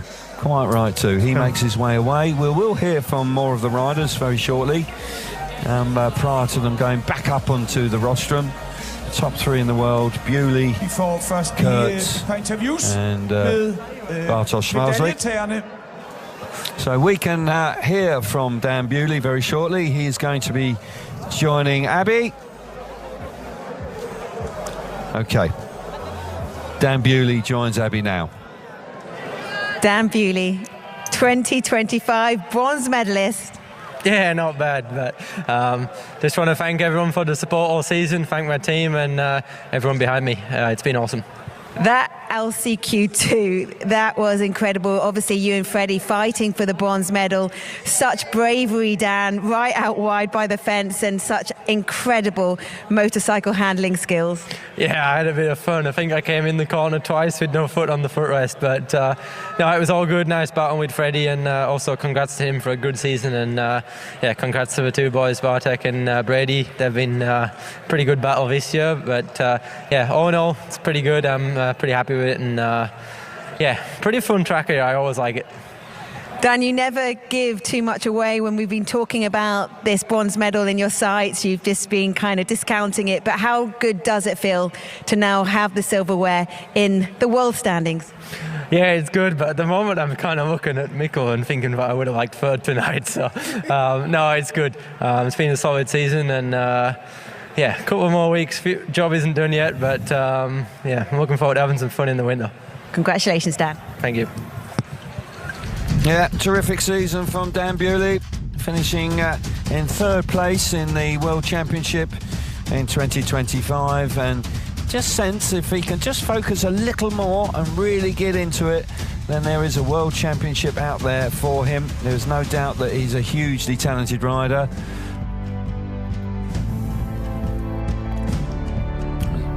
So we can hear for the second time this evening. Brady Kurtz, second in the world, is with Abby now. Now, Brady, we can talk about the mix of emotions. 5 consecutive Grand Prix wins, just missing out on the gold medal by a single point. Yeah, when you put it like that, I think obviously I wanted to win. There's no question about that. But after a season like this, there's nothing to be disappointed about. It's been an incredible year. My team's been unbelievable. I've got so much family here tonight, and yeah, to win 5 in a row is absolutely ridiculous. And yeah, what can I say? I still can't beat Bartek. I don't know what I have to do to beat him, but yeah, there's what can you say about the guy? I think I respect him. I admire him. I think I'll stand alongside him on the podium any day, and yeah, it's an honour just to do battle with probably the greatest of all time. So I think, yeah, congratulations so much to him. He definitely deserved it, and it'll also be nice to stand next to my mate Daniel on the podium. Brady, you conducted yourself so well the whole season, on the track, off the track, always speaking to us for interviews as well, which we're so grateful for. But what was that moment like where you've just done everything you can, and then you just look over your shoulder and you see that it is Bartek in second? It was. I was so hopeful on the first lap, but I could only see Michael, and yeah, I didn't look for 2 laps, and then finally I did look, and obviously I was disappointed, but also what else can I do? You know, it's it's funny that after Gorzov, my thought was I'm going to have to win out the entire season to win this championship, and to think that we actually did is absolutely mad. And yeah, I'm so grateful to my team, everyone around me, Ash, my boys, my family here, and yeah, it's been unbelievable. Brady, the future is bright. You now have a campaign under your belt. We went to tracks this year that you hadn't been to, like Riga. You've only been here once before. So that looks promising for years to come. Yeah, I'm really looking forward to next year. I think I had so much fun this year. I think it's been my dream my whole life to be a GP rider, and to finally be here was really something special. And yeah, to have a successful season and really look forward to next year is just a bonus. Brady, you've seriously lit up this championship from all of us. A massive congratulations. Thank you so much. Thank you to all the fans today. Thank you so much to everyone who supported me this whole season. It's been absolutely incredible. I'll never be able to repay it. So there we go. Fantastic chat with Brady Kurtz. He speaks very well. And the winner on the night. And incredible to think that he did win out the second half of the season, but still came up second best. Quite staggering. Okay, let's hear from the new world, the 6-time world Speedway champion, Bartosz Marszlik. What a suit. 6 world titles, and you get your 6th by just a single point.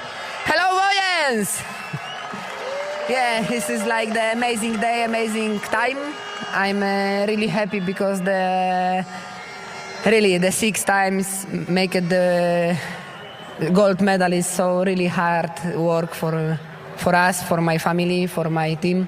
And so I'm really happy because every year is different. Every year give you new challenge, new rules, the rider is also all the time the faster. And I be all the time, no, not maybe all the time, but I'm, the 9 years in GP, I make it the 8 medals is so unbelievable feeling for me. And yep, I'm very happy because I have now the big surname that Tony Ricardson or Ivan Mauger have together, a lot of gold medal. And those two didn't do it 4 years on the bounce as well, so you've already rewritten history. Yeah, it's the 4 year all the time being the top one is so really, really hard. And yes, and big thanks for all of us because I'm feeling today so really nice. I'm feeling the big support and big congrats also for us. And Bartek, Brady really challenged you this season, but you never let him out of your sights. Even with him getting 5 consecutive wins, you did what you had to do. Yeah, also the Brady, big congrats in the debut in GP, so big respect because they have the really nice season and give me the really big and nice challenge. But thanks because the whole year being together and big fair and everything so really clear and nice. Your world champion Bartosz Zmarzlik. There you go, Bartosz Zmarzlik. What a rider and what a CV he already has. It really is a terrific campaign. As he just said there, 8 medals already in such a short period of time, and you just sense that he is still going to be quite likely the man to beat in the future. Shows no signs at all of slowing down. Okay, now podium time for the top 3 in the world. Dan Bewley, a great campaign. Didn't make the top 3 last year, but 3rd place in 2025. And Dan Bewley, no question, is a wonderful speedway rider. His skills on the motorbike at times is absolutely breathtaking. That's a fantastic achievement. This is, again, I think we've waxed lyrical. We're kind of running out of things to say about it, but there's no doubt that Brady Kurtz he's made a difference this year. He has really taken it to Bartosz Zmarzlik, and Zmarzlik's clearly, and rightly so, absolutely delighted. But the way Kurtz spoke in the 2 interviews he's given since the final, I must say he has conducted himself fabulously well. And now the 6-time world champion, Bartosz Zmarzlik, 4 world championships on the spin. This quite possibly has been the hardest one to win because the margins have been so fine. But in the end, he did just about enough, and finishing 2nd in the Grand Prix was the difference. And the sprint races that were introduced last year, and more of them this year, and in the end, have made the difference. Håkon Lehmann. So, trophy time for the top 3. So medals now being handed out for the top 3. Bronze medal, and Håkon Lehmann from the FIM will hand them over.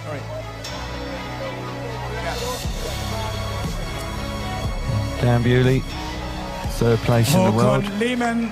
Probably riding his motocross bike tomorrow, having a bit of a buzz around somewhere. He does tend to float around. Silver medal for the Australian Brady Kurtz. From Håkon. In the sense that there's a gold medal waiting for him out there somewhere very soon. But the gold medal does go to the 6-time world champion, Bartosz Zmarzlik. And, yep, there we go. He receives the message and the congratulations. Decent amount of Polish contingent in the crowd as well. Of course, it's not too far for them to drive. And a joint presentation now between the 6-time world champion, Tony Ricardson, and Håkon Lehmann coming forward. Fantastic scenes. There we go, Bartosz Zmarzlik joins the greats. There's 2 of them on the podium. Bartosz Zmarzlik, 6-time World Speedway champion, and truly. I think when he speaks there a little bit more openly about how hard it is for him and the family, you get a feeling how much effort really does go into winning the World Championship. Hear it again. Okay, let's pause now, because it's the time for the national anthem the Polish of Poland. national anthem.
There we go, that's the national anthem that we've become very accustomed to hearing. Wow, wow, wow. The success that the Polish riders have had in recent times has been quite extraordinary.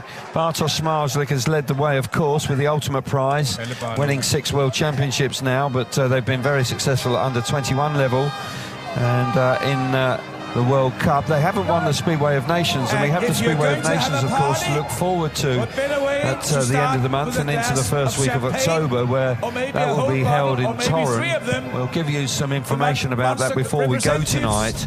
So, but right now, it's about Bartosz Smarzlik in that special suit. That's the sort of suit that John Travolta might have worn back in the day down the discotheque, Chris, but no doubt he's delighted to be in gold here tonight. Yeah, it's got a touch of the Saturday night fevers to it. It is a Saturday night, so it's apt. But when that man there, Smarzlik, has had a chance to reflect on his performance throughout the year, he will, I think, admit of his winning championships, this has been the toughest. Brady Kurtz has just not let off the pressure. He's been fantastic, and he will know that winning his 7th is going to be tough. Sure is. And Brady Kurtz, you sense, will have something to say about it as well. Okay, while the fireworks are going off and the boys are enjoying themselves up on the podium, we will pop down to see Abby and Greg to have a reflection on the meeting and the championship. And the fireworks go off, and what a world championship, just down to a single point in the end, Greg. You know, 5 wins in a row and losing by 1 point.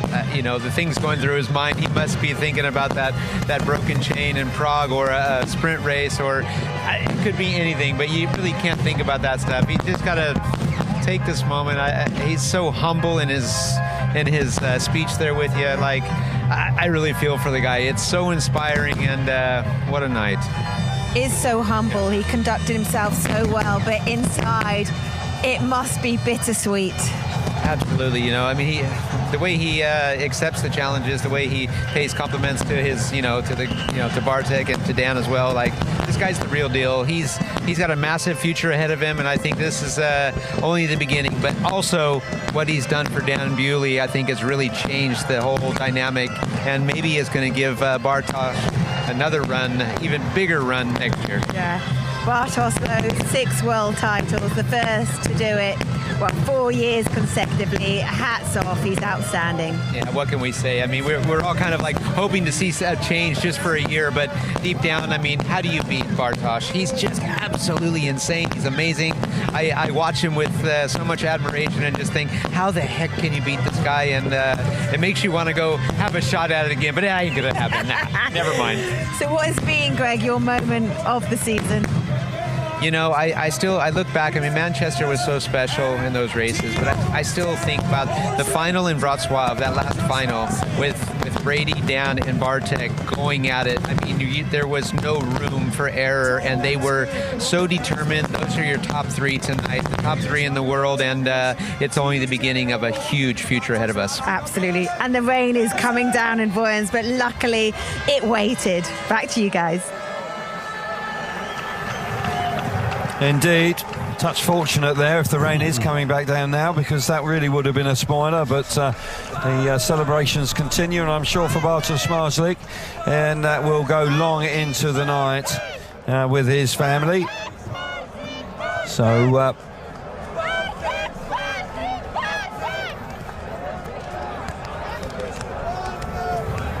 so here we go. This is Speedway of Nations. The semi-finals start on September the 30th and October the 1st. We then have a day off, and then we have the Speedway of Nations 2 final on October the 3rd, starting at 7 o'clock Central European time, and then of course the big grand final in Torun on the 4th of October. Will Poland finally win the Speedway of Nations in 2025? They must fancy their chances at home in Torun, but nonetheless that is certainly some spectacular way to conclude the 2025 World Championship program.